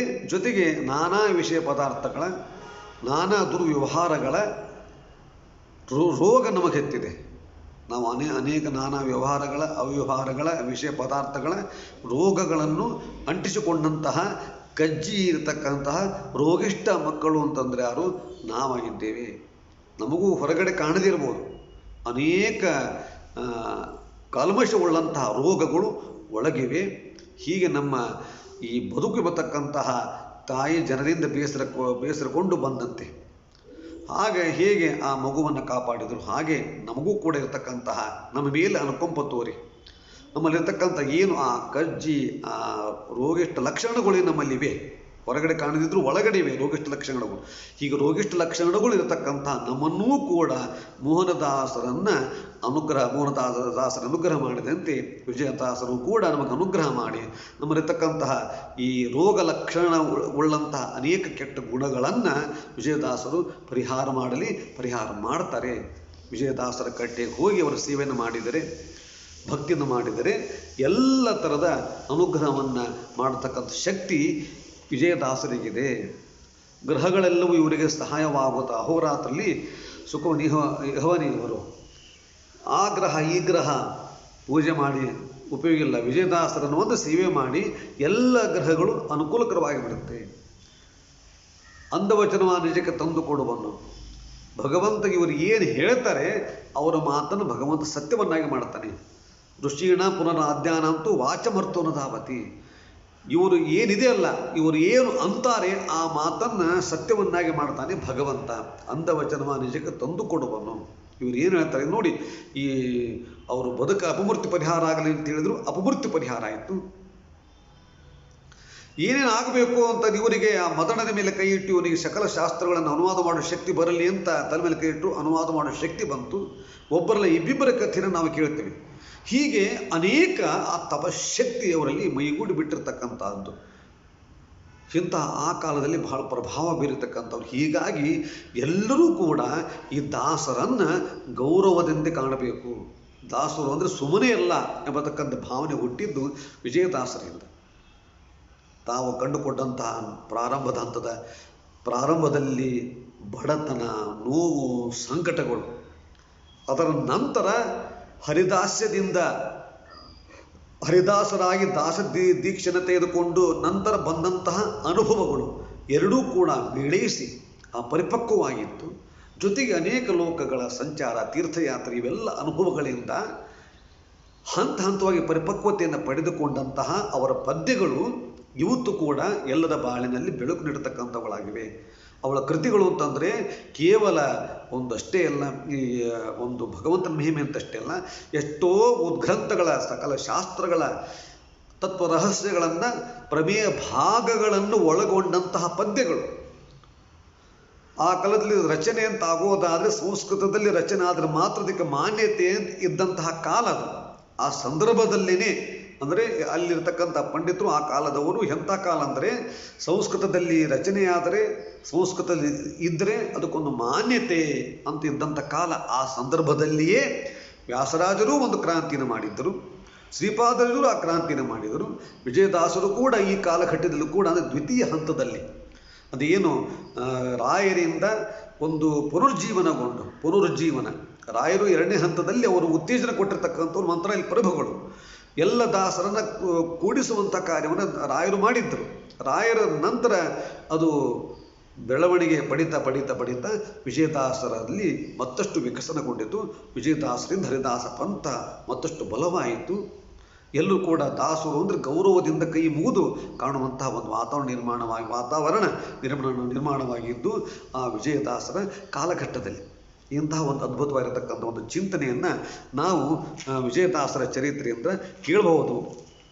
ಮತ್ತು ಅದಕ್ಕೆಲ್ಲ ಇರತಕ್ಕಂಥದ್ದು ಹೀನ ವೃತ್ತಿಯ ಜನರಿಗೆ ಆಸೆಯನ್ನು ಬಿಡುವುದು ಗಾಣದೆತ್ತು ತಿರುಗಿ ಬಳಲಿದಂತೆ. ಎಷ್ಟು ಒಳ್ಳೆ ಮಾತು ಹೇಳಿದ್ದಾರೆ. ಈ ಹೀನ ವೃತ್ತಿಯ ಜನರಿಗೆ ಆಸೆ ಏನು? ಹೀನ ವೃತ್ತಿ ಯಾರಿರ್ತದೆ ಅವರ ಆಸೆ ಕಮ್ಮಿ ಆಗೋದೇ ಇಲ್ಲ. ಒಂದಾದರೆ ಬೇಕು, ಒಂದಾದ್ಮೇಲೆ ಇನ್ನೊಂದು ಬೇಕು. ಅವರು ಮಾಡಿದ ಕರ್ಮಕ್ಕೆ ಫಲ ಇಲ್ಲ. ಆಸೆ ಏನಿದೆ ಅಂತಂದರೆ ಗಾಣದೆತ್ತು ತಿರುಗಿ ಬಳಲಿದೆ ಅಂತೆ. ಅನೇಕ ಆಸೆಯನ್ನು ಇಟ್ಕೊಂಡು ಕರ್ಮಗಳನ್ನು ಮಾಡ್ತೀವಿ. ಆ ಕರ್ಮಗಳ ಸುತ್ತ ಗಾಣದೆತ್ತು ತಿರುಗಿತಾನೇ ಇರೋದೆ. ಇದು ಆಸೆ ಮುಗಿಲಿ ಅಂತ ಒಂದು ಕರ್ಮ, ಈ ಆಸೆ ಮುಗಿಲಿ ಅಂತ ಇನ್ನೊಂದು ಕರ್ಮ, ಆ ಆಸೆ ಮುಗಿಲಿ ಅಂತ ಇನ್ನೊಂದು ಕರ್ಮ, ಆ ಕಷ್ಟ ಪರಿಹಾರವಾಗಲಿ ಅಂತ ಇನ್ನೊಂದು ಕರ್ಮ, ಇನ್ನೊಂದು ಹೋಮ, ಇನ್ನೊಂದು ಯಜ್ಞ, ಇನ್ನೊಂದು ಸೇವೆ. ಒಂದು ಕರ್ಮದ ಆಸೆ ಇಟ್ಕೊಂಡು ಒಂದು ಫಲದ ಆಸೆ ಇಟ್ಕೊಳ್ಳೋದು, ಅದು ಪರಿಹಾರಕ್ಕೆ ಇನ್ನೊಂದು. ಹೀಗೆ ಈ ಬರೀ ಆಸೆಯನ್ನು ಇಟ್ಟುಕೊಂಡೇ ಆ ಕರ್ಮದಲ್ಲಿ, ಆ ವೃತ್ತಿಯಲ್ಲಿ ಕರ್ಮಾನುಷ್ಠಾನಗಳಲ್ಲಿ ತೊಡಗಿದರೆ ಗಾಣದೆತ್ತಿ ತಿರುಗದಂತೆ. ಇದು ಹೀನ ವೃತ್ತಿಯ ಜನರಿಗೆ ಆಸೆಯದು ಬಿಡುವುದು ಗಾಣದೆತ್ತಿ ತಿರುಗಿ ಬಳಲಿದಂತೆ.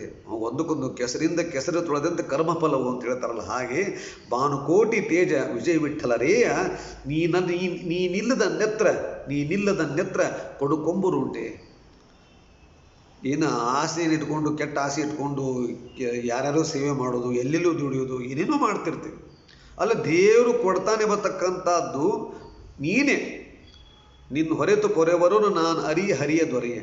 ಕೊಟ್ಟರೆ ನೀನೇ ಕೊಡಬೇಕು.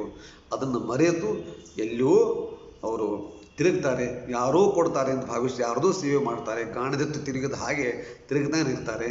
ನೀನು ಕೊಡುವರಪ್ಪ, ಕೊಡುವ ನೀನೇ, ಕೊಂಬೋನ ನೀನೇ, ಭಾನುಕೋಟಿ ತೇಜ ವಿಜಯ ವಿಠಲರೇಯ ನೀನಿಲ್ಲದ ನೆತ್ರ ಕೊಡುಕೊಂಬರುಂಟೆ.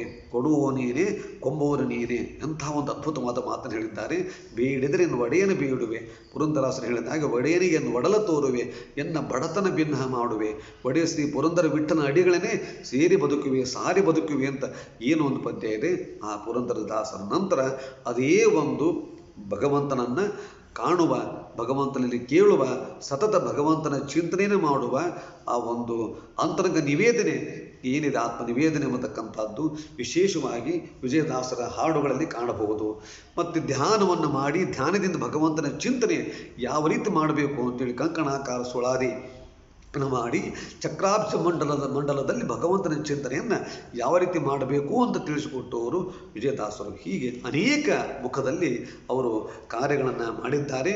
ಸ್ವತಃ ದೇವತೆಗಳ ಅನುಗ್ರಹ ಎಷ್ಟು ಅಂತಂದರೆ, ಇವರು ಹಿಂದೆ ಇವರು ಬಡತನ ಇದ್ದ ಸಂದರ್ಭದಲ್ಲಿ ಊಟಕ್ಕೆ ತೊಂದರೆ ಇತ್ತು ಅಂತ ನಾವು ಕೇಳಿದ್ವಲ್ಲ, ಆ ಸಂದರ್ಭದಲ್ಲಿ ಅವರು ಮನೆಯಲ್ಲಿ ಇವರು ಇಲ್ಲದೇ ಇದ್ದ ಸಮಯದಲ್ಲಿ ಒಬ್ಬ ಮುತ್ತೈದೆ ಬಂದು ಷಡ್ರಸೋಪೇತವಾದ ಒಳ್ಳೆ ಅನ್ನವನ್ನು ಪದಾರ್ಥಗಳನ್ನು ಇಟ್ಟು ಹೋಗಿರ್ತಾರಂತೆ.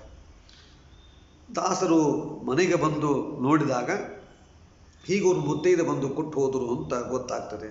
ನಂತರ ಆ ಮುತ್ತೈದೆ ಅಂತಂದರೆ ಬೇರೆ ಯಾರೂ ಅಲ್ಲ, ಸಾಕ್ಷಾತ್ ಮಹಾಲಕ್ಷ್ಮಿಯೇ ಅವರ ಮನೆಗೆ ಬಂದು ಊಟವನ್ನು ತಂದಿಟ್ಟು ಅನುಗ್ರಹ ಮಾಡಿ ಹೋಗಿದ್ದಾಳಂತೆ. ಇದು ಕೂಡ ಅವನ ಜೀವನದಲ್ಲಿ ಆಗ್ತಕ್ಕಂಥ ಸಾಕ್ಷಾತ್ ಮಹಾಲಕ್ಷ್ಮಿಯೇ ಮನೆಗೆ ಬಂದು ಊಟವನ್ನು ಕೊಟ್ಟಿರ್ತಕ್ಕಂಥ ಕಥೆಯನ್ನು ಅವನ ಜೀವನ ಚರಿತ್ರೆಯಲ್ಲಿ ನಾವು ಕೇಳ್ತೇವೆ. ಇಂಥ ಅದ್ಭುತವಾಗಿರತಕ್ಕಂಥ ಶಕ್ತಿ ಇರತಕ್ಕಂಥವರು ವಿಜಯದಾಸರು. ಅನೇಕ ಮುಖಗಳಲ್ಲಿ ಅವರು ನಮಗೆ ಕೊಟ್ಟಂತಹ ಕೊಡುಗೆ ಬಹಳ ಶ್ರೇಷ್ಠವಾಗಿರ್ತಕ್ಕಂಥದ್ದು. ನಂತರ ಅವರು ಚಿಕಲಪರವಿ ಅಂತ ಬರ್ತಾರೆ. ಚಿಕಲಪರವಿಯಲ್ಲಿ ಅಲ್ಲಿದ್ದು ಎಷ್ಟೋ ಸಮಯ ಆ ಸ್ಥಳದಲ್ಲಿರ್ತಾರೆ.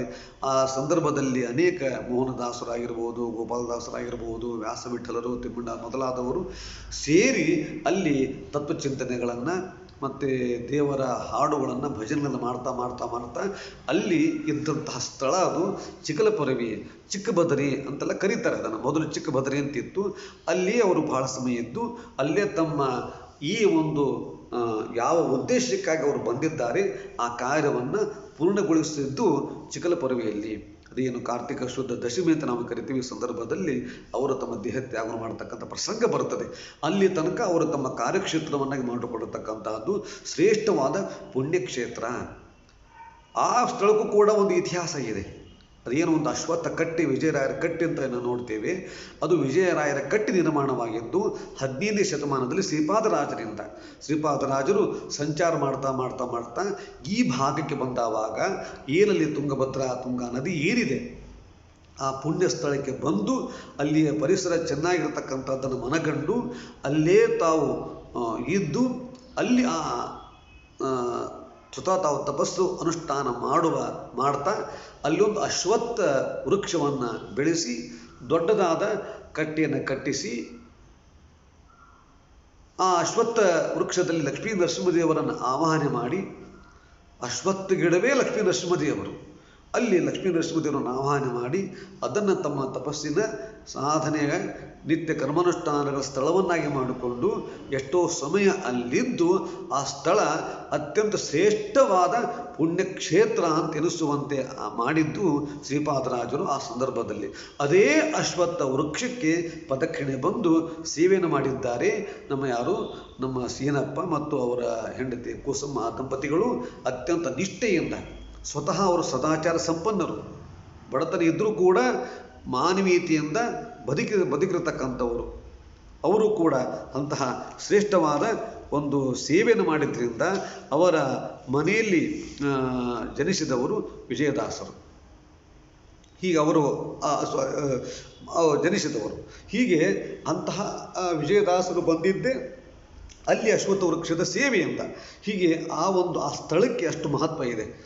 ಏನು ವಿಜಯದಾಸರ ಕಟ್ಟೆಯನ್ನು ನಾವು ಕರಿತಿದ್ದೇವೆ ಅಂತಹ ಸ್ಥಳಕ್ಕೆ ವಿಶೇಷವಾದ ಮಹತ್ವ ಇದೆ. ಅಂತಹ ಒಂದು ಪುಣ್ಯ ಸ್ಥಳ ಅದು. ಮಹತ್ವ ಅಂತಂದರೆ ಮತ್ತು ವಿಜಯದಾಸರು ಅಂತ ನಾವೇನು ಕರಿತೀವಿ ಸಾಮಾನ್ಯವಾಗಿ, ಇವತ್ತು ಪುರಂದ್ರದಾಸರು, ದ್ವಿತೀಯ ಪುರಂದ್ರದಾಸರು ಅಂತ ಕರೆಸಿಕೊಂಡ್ರು ಅಂತ ಕೂಡ ನಾವು ಕರಿತಿದ್ದೇವಲ್ಲ, ಅದಕ್ಕೆ ಸಂಬಂಧವೂ ಇದೆ. ಯಾಕಂದರೆ ಮುಂದೆ ಬರತಕ್ಕಂತಹ ದಾಸರು ಏನಿದ್ದಾರೆ ಅವರ ಒಂದು ಜೀವನದ, ಅವರ ಒಂದು ಅವತಾರದ ಹಿನ್ನೆಲೆ ಅಂದರೆ ಬದುಕಿನ ಹಿಂದಿನ ಜನ್ಮಾಂತರದ ಹಿನ್ನೆಲೆಗಳನ್ನು ತಿಳಿಸುವ ಪ್ರಯತ್ನವನ್ನು ಮಾಡಿದ್ದಾರೆ, ತಿಳಿಸಿಕೊಟ್ಟಿದ್ದಾರೆ. ವಿಜಯದಾಸರು ಯಾರು ಎಂಬತಕ್ಕಂಥದ್ದನ್ನು ಅವರು ತಮ್ಮ ಪದ್ಯಗಳಲ್ಲಿ ಹಾಡಿ ಕೊಂಡಾಡಿದ್ದಾರೆ. ವಿಜಯದಾಸರು ಯಾರು? ಸಾಕ್ಷಾತ್ ಭೃಗು ಋಷಿಗಳು. ಭೃಗು ಋಷಿಗಳಿವರು. ವಿಜಯದಾಸ ಭೃಗು ಋಷಿಗಳೇ. ಇವರು ರಾಮಾವತಾರದಲ್ಲಿ ಸುರಲೀಲ ಎಂಬತಕ್ಕಂತಹ ವಾನರಾಗಿರುತ್ತಾರೆ. ಸುರಲೀಲ ಎಂಬ ಹೆಸರಿನ ವಾನರರಾಗಿ ರಾಮದೇವರ ಸೇವೆಯನ್ನು ಮಾಡಿರುತ್ತಾರೆ. ಸೇವೆಯನ್ನು ಮಾಡಿದವರು. ನಂತರ ಮುಂದಿನ ಜನ್ಮದಲ್ಲಿ ದ್ವಾಪರ ಯುಗದಲ್ಲಿ ಬೇಡನಾಗಿ ಜನಿಸಿದ್ದಾರೆ. ನಿಕಂಪ ಎಂಬ ಬೇಡ. ಯಾರು ಆ ಬೇಡ ಅಂತಂದರೆ ಕೃಷ್ಣ ಪರಂಧಾಮಕ್ಕೆ ಹೋಗುವ ಸಂದರ್ಭದಲ್ಲಿ ಆ ಭಗವಂತನ ಪಾದಕ್ಕೆ ಬಾಣವನ್ನು ಬಿಡ್ತಾನಲ್ವ ಬೇಡ, ಆ ಬೇಡದ ಹೆಸರು ನಿಕಂಪ. ಅವರೇ ಇವರು ಭೃಗು ಋಷಿಗಳು. ನಂತರ ಸುರಲೀಲ ತ್ರೇತಾಯುಗದಲ್ಲಿ, ದ್ವಾಪರ ಯುಗದಲ್ಲಿ ಕೃಷ್ಣ ಅವತಾರ ಮಾಡಿದ ಸಂದರ್ಭದಲ್ಲಿ ನಿಕಂಪ ಎಂಬ ಬೇಡನಾಗಿ ಜನಿಸ್ತಾರೆ ಅಂತ ನೋಡಿ. ಅದರ ಮುಂದೆ ಎಷ್ಟೋ ಜನ್ಮಗಳು ಕಳೆದ ನಂತರ ಪುರಂದರದಾಸರ ಮನೆಯಲ್ಲಿ ಕರುವಾಗಿ ಜನಿಸ್ತಾರಂತೆ. ಕರುವಾಗಿ ಜನಿಸಿ ಅದೇ ಸಂದರ್ಭದಲ್ಲಿ ಕರುವಾಗಿದ್ದಾಗಲೇ ಪುರಂದರದಾಸರ ಪದ್ಯಗಳನ್ನು, ಅವರಿಂದ ಚಿಂತನೆಗಳನ್ನು, ಎಷ್ಟೋ ವಿಷಯ ರಹಸ್ಯಗಳನ್ನು ಕೇಳಿ ಕರುವಾಗಿದ್ದಾಗಲೇ ತಿಳಿದುಕೊಂಡವರು ವಿಜಯದಾಸರು. ಹೀಗೆ ಭೃಗು, ಸುರಲೀಲ, ನಿಕಂಪ, ನಂತರ ಪುರಂದರದಾಸರ ಮನೆಯಲ್ಲಿ ಕರುವಾಗಿ, ಅದರ ನಂತರದ ಜನ್ಮದಲ್ಲಿ ಪುರಂದರದಾಸರ ಮೂರನೇ ಮಗನಾಗಿ ಮಧ್ವಪತಿ ಎಂಬ ಹೆಸರಿನಿಂದ ಮೂರನೇ ಮಗನಾಗಿ ಬರ್ತಾರೆ.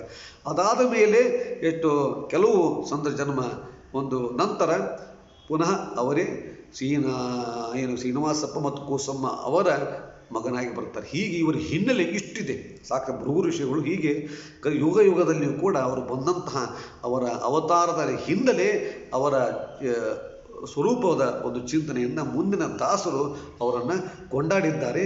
ಇಂತಹ ಶ್ರೇಷ್ಠ ಒಂದು ಚಿಂತನೆ ಅದು ಅವರ ಬಗ್ಗೆ ನಾವು ಕಾಣಬಹುದಾಗಿದೆ. ಇದಕ್ಕೆ ವಿಜಯದಾಸರ ಅನುಗ್ರಹ ಬಹಳ ವಿಶೇಷವಾಗಿರತಕ್ಕಂಥದ್ದು. ಅವರು ಎಲ್ಲ ಕಡೆ ಜಾಗೃತಿ ಕೊಟ್ಟಿದ್ದಾರೆ. ಮನುಷ್ಯತ್ವ ಅಂತಂದರೆ, ಮಾನವ ಅಂತಂದರೆ ಎಲ್ಲಿ ಅಂತರಂಗ ಶುದ್ಧಿರಬೇಕು, ಸ್ನೇಹ, ತಾಳ್ಮೆ, ಸಹನೆ, ಪ್ರಾಮಾಣಿಕತೆ, ಸಹಿಷ್ಣುತೆ, ಸಮಾಧಾನ, ಆಡಂಬರ ರಹಿತವಾದ ಬದುಕು, ಇವೆಲ್ಲ ಭಗವಂತನಿಗೆ ಇಷ್ಟವಾಗ್ತದೆ. ಈ ಗುಣಗಳು ಇದ್ದರೆ ಅವನು ಮನುಷ್ಯನಾಗ್ತಾನೆ. ಇಂಥ ಗುಣಗಳು ನಮ್ಮಲ್ಲಿ ಇರಬೇಕು ಅಂತ ಅನೇಕ ಮುಖದಿಂದ ಅವರು ತಿಳಿಸುವ ಪ್ರಯತ್ನವನ್ನು ಕೂಡ ಮಾಡಿದ್ದಾರೆ. ಭಗವಂತನ ಸುಳುಹಿಗೆ ಹಾದಿ ಆಗಿರತಕ್ಕಂಥ ಸುಳಾದಿಗಳನ್ನು ಕೂಡ ರಚನೆ ಮಾಡತಕ್ಕಂಥದ್ದು ನಾವು ಗಮನಿಸ್ತಾ ಇದ್ದೇವೆ. ಇಂಥ ವಿಜಯದಾಸರು ಕೂಡ ಹೇಳಿದ್ದಾರೆ. ಎಲ್ಲ ಮತ್ತೆ ಏನು ಆ ಕಾಲದಲ್ಲೇ ಪುರಂದರದಾಸರು, ವ್ಯಾಸರಾಜರು ಹೇಳಿದಂತೆ, ಕನಕದಾಸರು ಹೇಳಿದಂತೆ ಇವರು ಕೂಡ ಕೆಲವೊಂದು ಮಡಿಯನ್ನೇ ಪ್ರಧಾನವಾಗಿ ಇಟ್ಟುಕೊಂಡಂತಹ ಕೆಲವೊಂದು ಜನರಿಗೆ ಎಚ್ಚರಿಕೆಯೂ ಕೂಡ ಕೊಟ್ಟಿದ್ದಾರೆ. ಮಡಿ ಹೆಸರಿನಲ್ಲಿ ಹಗರಣ ಮಾಡ್ತಕ್ಕಂಥವರನ್ನು, ಮಡಿ ಹೆಸರಿನಲ್ಲಿ ಇನ್ನೊಬ್ಬರಿಗೆ ತೊಂದರೆ ಕೊಡ್ತಕ್ಕಂಥವರನ್ನು, ಮಡಿಯೇ ಪ್ರಧಾನವಾಗಿಟ್ಟುಕೊಂಡು ಜನರನ್ನು ಹೆದರಿಸುವವರನ್ನು ಟೀಕೆ ಮಾಡಿದ್ದಾರೆ. ಆ ರೀತಿ ಮಾಡುವುದು ಅಂತೇಳಿ ಹಾಗೆ ಮಾಡುವ ಕೆಲವು ಜನರಿಗೆ ಎಚ್ಚರಿಕೆಯನ್ನು ಕೂಡ ಕೊಡುವ ಪ್ರಯತ್ನವನ್ನು ವಿಜಯದಾಸರು ಮಾಡಿದ್ದಾರೆ. ಅಡಿಗಡಿಗೆ ದಣಿಯುವುದಲ್ಲ ಮಡಿಯು, ಅಡಿಗಡಿಗೆ ದಣಿಯುವುದಲ್ಲ, ಅಡಿಗಳಿಟ್ಟು ನೋಡಿ ನಡೆದರೆ ಮಡಿಯಲ್ಲ. ಅಡಿಗಳಿಟ್ಟು ನೋಡಿದರೆ ಅಂದರೆ ಮಡಿ ಮಾಡ್ತೇವೆ, ಅಲ್ಲಿ ನೋಡಿ ಹೆಜ್ಜೆ, ಇಲ್ಲಿ ನೋಡಿ ಹೆಜ್ಜೆ ಇಡ್ತೇವೆ. ಅಡಿ ಇಟ್ಟು ಅಂತಿರತಕ್ಕಂಥದ್ದು. ಅಡಿಗಳಿಟ್ಟು ನೋಡಿ ನಡೆದರೆ, ಅಡಿಗಳಿಟ್ಟು ನೋಡಿ ನಡೆದರೆ ಮಡಿಯಲ್ಲ. ಮಡಿಯಾಗಿಪ್ಪೆನೆಂದು ಉಡುಗೆ ಮುದುರಿಕೊಂಡು, ಮಡಿಯಾಗಿದ್ದೀನಿ ಅಂತ ಹೇಳಿದನು ತೋತ್ರಲ್ಲ ಮುದುರಿಕೊಂಡು ಈ ಹಾದಿ ಬಿಡ್ರಿ, ಸರೀರಿ ಅಂತ ಹೆಜ್ಜೆ ಮೇಲೆ ಹೆಜ್ಜೆ ಇಟ್ಟರೆ ಅದು ಮಡಿ ಆಗ್ತದನಪ್ಪ. ಮಡಿಯಲ್ಲ, ಮಡಿಯಾಗುವುದೇನೋ ಮಾನವ ಅಂತ ಹೇಳಿದ್ದಾರೆ. ಎಡೆಗಡಿಗೆ ಹಾಡಿದರೆ ಅಂತಂತವ ನೀನು ಹಾರ್ಕೊಂಡು ಹೋದರೆ ಅದು ಮಡಿ ಆಗ್ತಿದ್ದನು ಮಾನವ, ಅದು ಮಡಿಯಲ್ಲಪ್ಪ.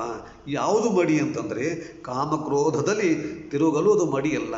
ಹೊರಗಡೆ ಆ ರೀತಿಯೆಲ್ಲ ವೇಷವನ್ನು ಹಾಕಿಕೊಂಡು ಒಳಗಡೆ ಕಾಮ, ಕ್ರೋಧ, ಮಾತ್ಸರ್ಯ, ಅಸೂಯೆ, ಈರ್ಷ್ಯೆ, ದ್ವೇಷಗಳನ್ನು ಇಟ್ಟುಕೊಂಡು ಹೊರಗಡೆ ಮಡಿ ಮಾಡಿದರೆ ಅದು ಮಡಿ ಆಗ್ತದನು, ಅದು ಮಡಿಯಲ್ಲ. ಒಮ್ಮೆ ಕೋಪ ಬಂತು, ಒಮ್ಮೆ ಸಿಟ್ಟು ಬಂತು ಅಂದರೆ ಅವನು ಆ ಕ್ಷಣಕ್ಕೆ ಅವನು ಮೈಲಿಗೆ ಆಗ್ತಾನೆ ಅಂತ ಶಾಸ್ತ್ರ ಹೇಳ್ತದೆ. ಯಾವಾಗ ಅವನಿಗೆ ಪೂಜೆ ಕೂತ ಕೋಪ ಬಂತು, ಅವನು ಮೈಲಿಗೆ ಆಯಿತು. ಪುನಃ ಹೋಗಿ ಸ್ನಾನ ಮಾಡಿ ಪೂಜೆ ಶುರು ಮಾಡಬೇಕು.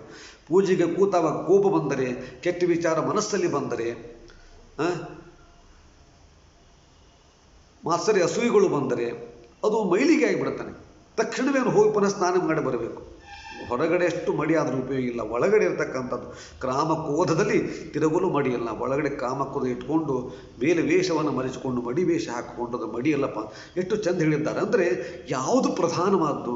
ಕಾಮಕ್ರೋಧಗಳನ್ನು ಬಿಡುವುದೇ ಪ್ರಧಾನ ಇರತಕ್ಕಂಥದ್ದು. ಹೇಮದ ಬಯಕೆಯಲ್ಲಿ ಚಲಿಸಲು ಮಡಿಯಲ್ಲ. ಅಂದರೆ ಶ್ರೀಮದ್ ಆಚಾರ್ಯರು ಯಾಕೆ ಈ ಕರ್ಮಗಳನ್ನು ಮಾಡಿದ್ದಾರೆ, ಏನು ಕರ್ಮಗಳ ಆಚರಣೆ ಯಾಕೆ ಇಷ್ಟು ಕಠಿಣವಾಗಿದೆ ಅಂತ ಅನಿಸ್ತದೆ.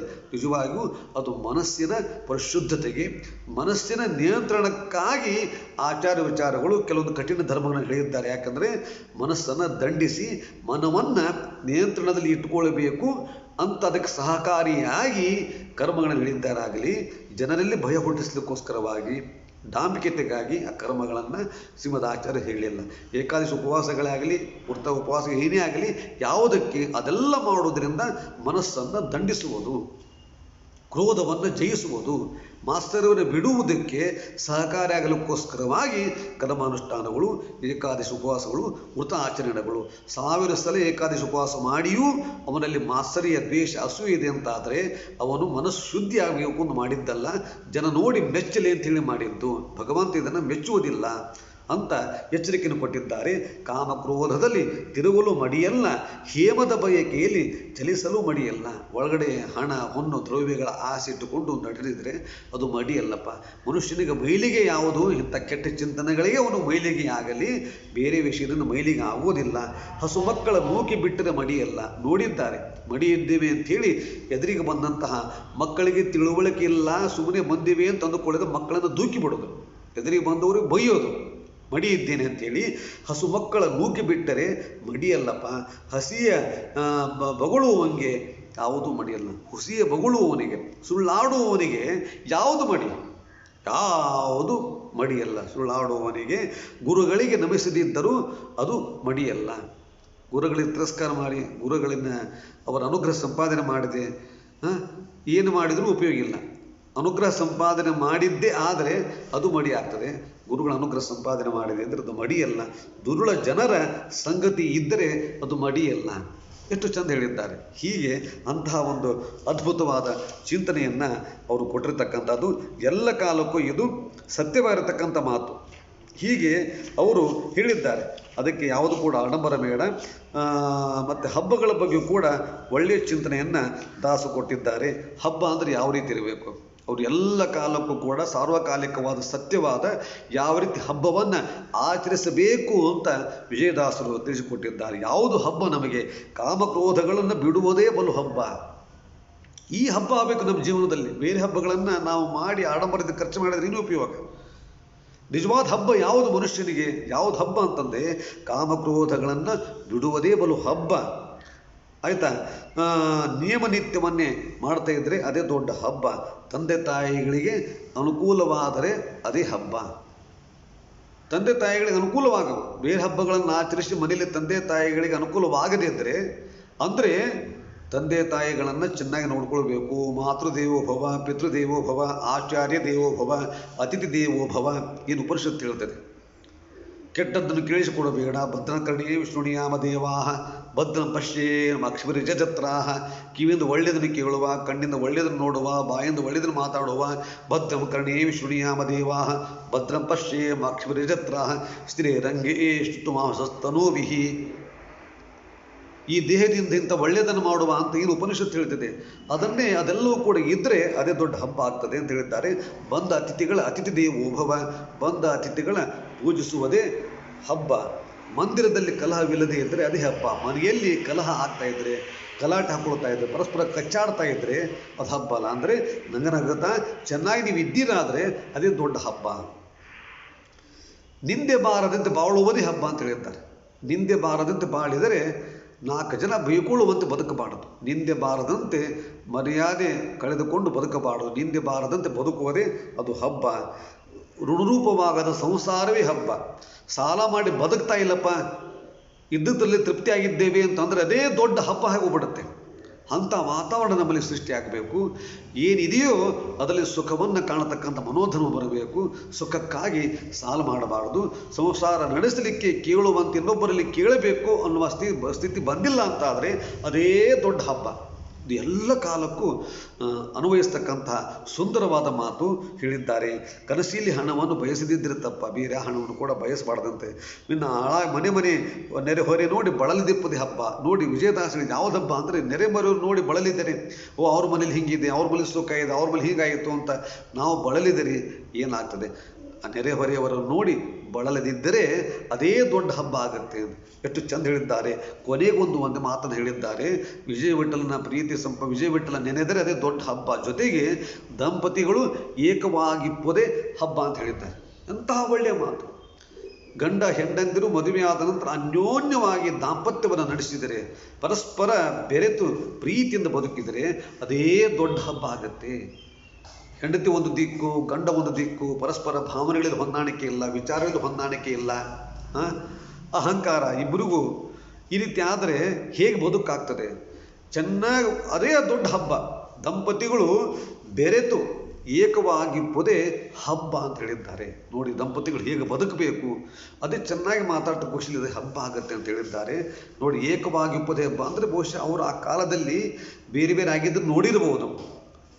ಪರಸ್ಪರ ಗಂಡ ಹೆಂಡತಿ ಗಲಾಟೆ ಹಾಕ್ಕೊಂಡು ಬೇರೆ ಕಡೆ ಹೋಗಿದ್ದು ನೋಡಿರಬಹುದು. ಹಾಗಾಗಬಾರ್ದು. ಹೊಂದಾಣಿಕೆ ಮಾಡಿಕೊಂಡಿದ್ರೆ ಅದೇ ದೊಡ್ಡ ಹಬ್ಬ ಆಗುತ್ತೆ ಅಂಥೇಳಿ ಹೊಂದಾಣಿಕೆ ಮಾಡಿಕೊಂಡಿರಿ, ಚೆನ್ನಾಗಿ ಬದುಕು ನಡೆಸಿ ಅಂತ ಹೇಳಿ ಆಶೀರ್ವಾದ ಮಾಡಿದ್ದಾರೆ. ಹೀಗೆ ನೂತನ ದಂಪತಿಗಳಿಗಿರ್ಬೋದು, ಗೃಹಸ್ಥಾಶ್ರಮಗಳಿಗಾಗಿರಬಹುದು, ಮದುವೆಯಾದ ಆಗಿನ ಈ ಸದ್ಯದ ಒಂದು ವಧುವರರಿಗೂ ಕೂಡ ಅವರ ಒಂದು ಸಂದೇಶ ಇದೆ. ಗೃಹಸ್ಥಾಶ್ರಮಗಳು ಸಂದೇಶ ಇದೆ, ವಿದ್ಯಾರ್ಥಿಗಳಿಗೆ ಸಂದೇಶ ಇದೆ. ಹೀಗೆಲ್ಲರಿಗೂ ಕೂಡ ಒಂದು ಸಂದೇಶವನ್ನು ಹಬ್ಬ ಅಂತ ಹೇಳಿದ್ದಾರೆ. ಒಂದು ಮಾನವೀಯ ಮೌಲ್ಯಗಳಿಂದ ಅಳವಡಿಸಿಕೊಂಡು ನಾವು ಇದ್ದಿದ್ದೇ ಆದರೆ ಅದೇ ದೊಡ್ಡ ಹಬ್ಬ ಅಂತ ಹೇಳಿದ್ದಾರೆ. ಆಡಂಬರದಲ್ಲಿ ದುಡ್ಡು ಖರ್ಚು ಮಾಡಿದರೆ ಅದು ಹಬ್ಬ ಅಲ್ಲ. ಈ ಮನುಷ್ಯನಿಗೆ ಮನುಷ್ಯತ್ವ ಬಂದರೆ ಅದೇ ದೊಡ್ಡ ಹಬ್ಬ. ಇಂಥ ಮನುಷ್ಯತ್ವವನ್ನು ರೂಪಿಸಿಕೊಳ್ಳುವಂತೆ ನಾವು ಆಗಬೇಕು ಅಂಥೇಳಿ ಸುಂದರವಾದ ವಿಚಾರಗಳನ್ನು ಕೂಡ ತಿಳಿಸಿದ್ದಾರೆ. ಹೀಗೆ ಬಗೆ ಮುಖಗಳು ಅಂದರೆ ಜಾಗೃತಿಯನ್ನು ಮಾಡಿಸ್ತಾ, ಜಾಗೃತಿಯ ಜೊತೆಗೆ ಜನರಲ್ಲಿ ಒಂದು ಭಕ್ತಿ ಒಂದು ಬೀಜವನ್ನು ಬಿತ್ತುವ ಜೊತೆಗೆ ಅನೇಕ ಪ್ರಮೇಯ ಭಾಗಗಳು, ಶಾಸ್ತ್ರದ ಅನೇಕ ವಿಚಾರಗಳನ್ನು ಕೂಡ ಸುಲಭವಾಗಿ ಕನ್ನಡದಲ್ಲಿ ಸಾಮಾನ್ಯ ಜನರಿಗೂ ಅದು ಅರ್ಥವಾಗುವಂತೆ ಹೇಳಿ ಉಪಕಾರವನ್ನು ಮಾಡಿದ್ದಾರೆ. ಹೀಗೆ ಶಾಸ್ತ್ರ ಭಾಗಗಳಾಗಿರ್ಬೋದು, ಜಾಗೃತಿ ಆಗಿರ್ಬೋದು, ಹೀಗೆ ಅನೇಕ ಮುಖಗಳಲ್ಲಿ ಅವರು ಮಾಡಿರ್ತಕ್ಕಂಥ ಉಪಕಾರ ವಿಶೇಷವಾಗಿದೆ. ಇಂತಹ ವಿಜಯರಾಯರನ್ನು ನಾವು ಸ್ಮರಣೆ ಮಾಡಿಕೊಳ್ಳುತ್ತೇವೆ ಹೇಳಿದ್ದಾರೆ. ವಿಜಯರಾಯನ ನೆನೆದು ದಿಗ್ವಿಜಯ ಮಾಡಿರೋ ಅಂತ ಹೇಳಿದ್ದಾರೆ. ಇಂತಹ ವಿಜಯರಾಯರನ್ನು ನೆನೆದು ದಿಗ್ವಿಜಯ ಮಾಡಿರೋ. ಆ ಕಟ್ಟಿಗೆ ಹೋಗಿ ಅಲ್ಲಿ ವಿಶೇಷವಾಗಿ ಅವರನ್ನು ನಿತ್ಯ ಸ್ಮರಣೆ ಮಾಡ್ತಾ ಇದ್ದರೆ ವಿಜಯರಾಯ ವಿಜಯರಾಯ ವಿಜಯರಾಯ ಪಾಹಿ ಮಾಂ, ವಿಜಯರಾಯ ವಿಜಯರಾಯ ವಿಜಯ ರಕ್ಷಮಾಂ. ನೋಡಿ, ರಕ್ಷಮಾಂ ಅಂತ ಹೇಳಬೇಕಂತೆ. ಇವು ರಕ್ಷಮಾಂ ಅಂತ ಹೇಳುವಾಗ ಒಂದು ನೆನಪಾಗ್ತದೆ. ಏನು ಒಂದು ಗೋಪಾಲದಾಸರು ಉಡುಪಿ ಯಾತ್ರೆಗೆ ಹೋಗುವಾಗ ಭಯ ಆಗದಿರಲಿ, ಕಳ್ಳಕಾಕರಿಂದ ಬೇರೆ ಬೇರೆ ತೊಂದರೆ ಬರದಿರಲಿ ಅಂತೇಳಿ ಅವ್ರ ರಕ್ಷಣೆಗಾಗಿ ಒಂದು ಉಗಾಭೋಗವನ್ನು ಮಾಡಿಕೊಡ್ತಾರೆ. ಒಂದು ಕೈಯಲ್ಲಿ ಖಡ್ಗ, ಒಂದು ಕೈಯಲ್ಲಿ ಹಲಿಗೆ ಅಂದವಾಗಿ ಬಿಡಿದುಕೊಂಡು ದಿವಾರಾತ್ರಿಯಲ್ಲಿ ಇಂದು ವಾರಾಸನಾಗಿ ಹಿಂದು ಮುಂದೆ ಉಪದ್ರವವಾಗದಂತೆ ಇಂದ್ರಿಯ ರಮಣ ಕಾಯುತ್ತಿರಲಿಕ್ಕೆ ಎನಗಾವ ಬಂಧಕಗಳಿಲ್ಲ, ಧನ್ಯ ಧನ್ಯ ಕಂದರ್ಪರಿಯ ವಿಜಯ ವಿಠಲರಾಯ ಅಂತ ನೋಡಿ ಕೇಳಿದ್ದೀರಲ್ಲ. ದೇವ ಯಾವ ಹೊತ್ತು ಬರಲಿಯೇ ನೋಡಿ. ಇದು ಆ ಕಾಲಕ್ಕೆ ಗೋಪಾಲದಾಸರಿಗೆ ಮಾಡಿಕೊಟ್ಟಿದ್ದು ಇವತ್ತೆಲ್ಲ ಕಾಲಕ್ಕೂ ಅದೊಂದು ರಕ್ಷಾ ಕವಚವಾಗಿದೆ. ಪ್ರತಿಯೊಬ್ಬರು ಕೂಡ ಮನೆಯಲ್ಲಿ ಸಣ್ಣ ಮಕ್ಕಳಿಂದ ಹಿಡಿದು ಎಲ್ಲರೂ ಕೂಡ ಇವತ್ತು ರಾತ್ರಿ ಮಲಗುವಾಗ, ಹೊರಗಡೆ ಹೋಗುವಾಗ ಇದನ್ನು ಹೇಳಿ ಹೋಗ್ತಾರೆ. ಎಲ್ರಿಗೂ ರಕ್ಷಣೆ ದೊರೀತಾ ಇದೆ. ನಿಜವಾದ ರಕ್ಷಣೆ ಬೇಕು ಅಂತಿದ್ರೆ ಅಲ್ಲಿಂದ ವಿಜಯದಾಸರ ನಂತರ ಇವತ್ತು ಎಲ್ಲರಿಗೂ ಕೂಡ ಪ್ರತಿಯೊಬ್ಬರ ಮನೆಯಲ್ಲೂ ಕೂಡ ಇದನ್ನು ಪಠನ ಮಾಡ್ತಾರೆ. ಇದು ವಿಜಯದಾಸರು ಕೊಟ್ಟಂಥ ಕೊಡುಗೆ. ಒಂದು ಕೈಯಲ್ಲಿ ಖಡ್ಗ, ಒಂದು ಕೈಯಲ್ಲಿ ಹಲಗೆ ಅಂದವಾಗಿ ಪಿಡಿದುಕೊಂಡು ನೋಡಿ ಅದನ್ನು ಹೇಳಿ ನಾವು ಹೋದರೆ, ಅದನ್ನು ಹೇಳಿ ಮಲಗಿದರೆ ದುಸ್ವಪ್ನಗಳಿಲ್ಲ, ಯಾವುದೇ ಒಂದು ಭಯ ಇಲ್ಲ, ದುಷ್ಟ ಜನರದ ಕಾಟಗಳಿಲ್ಲ. ಅದು ನಮಗೆಲ್ಲರಿಗೂ ಕೂಡ ಯೂತಲ್ಲ, ಮುಂದಿನ ಎಲ್ಲ ಜಗತ್ತಿಗೂ ಎಲ್ಲ ಜನರಿಗೂ ಒಂದು ರಕ್ಷಾ ಕವಚವಾಗಿ ಹೊರಬಿರತಕ್ಕಂತಹ ಒಂದು ಹೋಗ ಅಂತಂದರೆ ಒಂದು ಕೈಯಲ್ಲಿ ಖಡ್ಗ ಎಂಬತಕ್ಕಂಥದ್ದು. ಇಂತಹ ಒಂದು ಉಪಕಾರವನ್ನು ಮಾಡಿರತಕ್ಕಂತಹ ವಿಜಯರಾಯರ ಏನಿದ್ದಾರೆ, ವಿಜಯರಾಯರ ನೆನೆದು ದಿಗ್ವಿಜಯ ಮಾಡಿರೋ ಅಂತ ಹೇಳಿದ್ದಾರೆ ಮುಂದೆ ದಾಸರು. ಅಂತಹ ವಿಜಯರಾಯ ಅಂತ ಹೇಳ್ತಾ ಇರಿ, ಒಳ್ಳೆಯದಾಗ್ತದೆ ಅಂತ ಹೇಳಿದ್ದಾರೆ. ವಿ ಎಂದು ಜಪಿಸಲು ವಿರುಕುತಿ ದೊರಕುವುದು, ಜ ಎನ್ನೆ ಜನನ ಮರಣ ನಾಶವಾಗುವುದು, ಯ ಎನ್ನಲು ರಾಯನ ತೋರ್ಪುದು.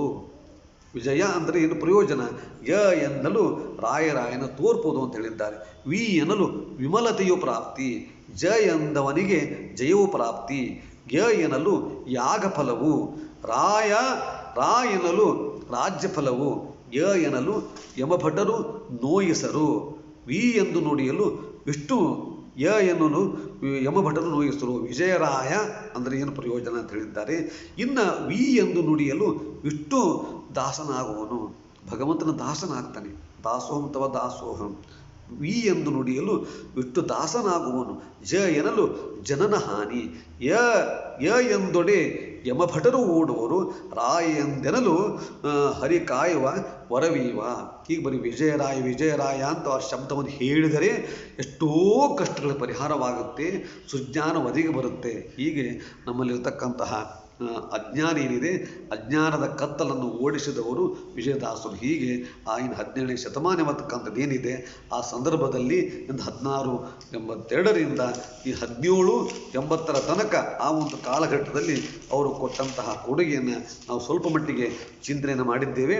ಆದ್ದರಿಂದ ಇವರು ಅವರ ಅನುಗ್ರಹ, ಅವರ ಕರುಣೆ ಸದಾ ನಮ್ಮ ಮೇಲಿರಲಿ ಅಂತ ಹೇಳ್ತಾ, ಈ ಒಂದು ಸಂದರ್ಭದಲ್ಲಿ ಏನು ಒಂದು 1682ರಿಂದ 1755ರ ಒಂದು ಕಾಲಘಟ್ಟ ಅದು ವಿಜಯದಾಸ ಯುಗ ಎಂಬತಕ್ಕಂಥದ್ದಾಗಿದೆ. ಇದೇ ಒಂದು ಕಾಲಘಟ್ಟದಲ್ಲಿ ಅನೇಕ ಯತಿಗಳಿದ್ದರು, ಅನೇಕ ಪೀಠಾಧಿಪತಿಗಳಿದ್ದರು. ಈ ಸಂದರ್ಭದಲ್ಲೂ ಕೂಡ ಬಹಳಷ್ಟು ಶಿಷ್ಯರನ್ನು ಇಟ್ಟುಕೊಂಡು ವೈಭವದಿಂದ ಇಡೀ ದಾಸಪಂಥವನ್ನು ವಿಶಾಲ ತಳಹದ ಮೇಲೆ ನಿಲ್ಲಿಸಿ ಅದು ಅತ್ಯಂತ ಉಚ್ಚಾಯ ಸ್ಥಿತಿಗೆ ತೆಗೆದುಕೊಂಡು ವಿಜಯದಾಸರಿಂದ ದ್ವಿತೀಯ ಯುಗ ಪ್ರಾರಂಭ ಆಯಿತು. ಏನು 300 ವರ್ಷಗಳ ನಂತರ ದ್ವಿತೀಯ ಹಂತದ ಪ್ರಾರಂಭ ಆಯಿತು.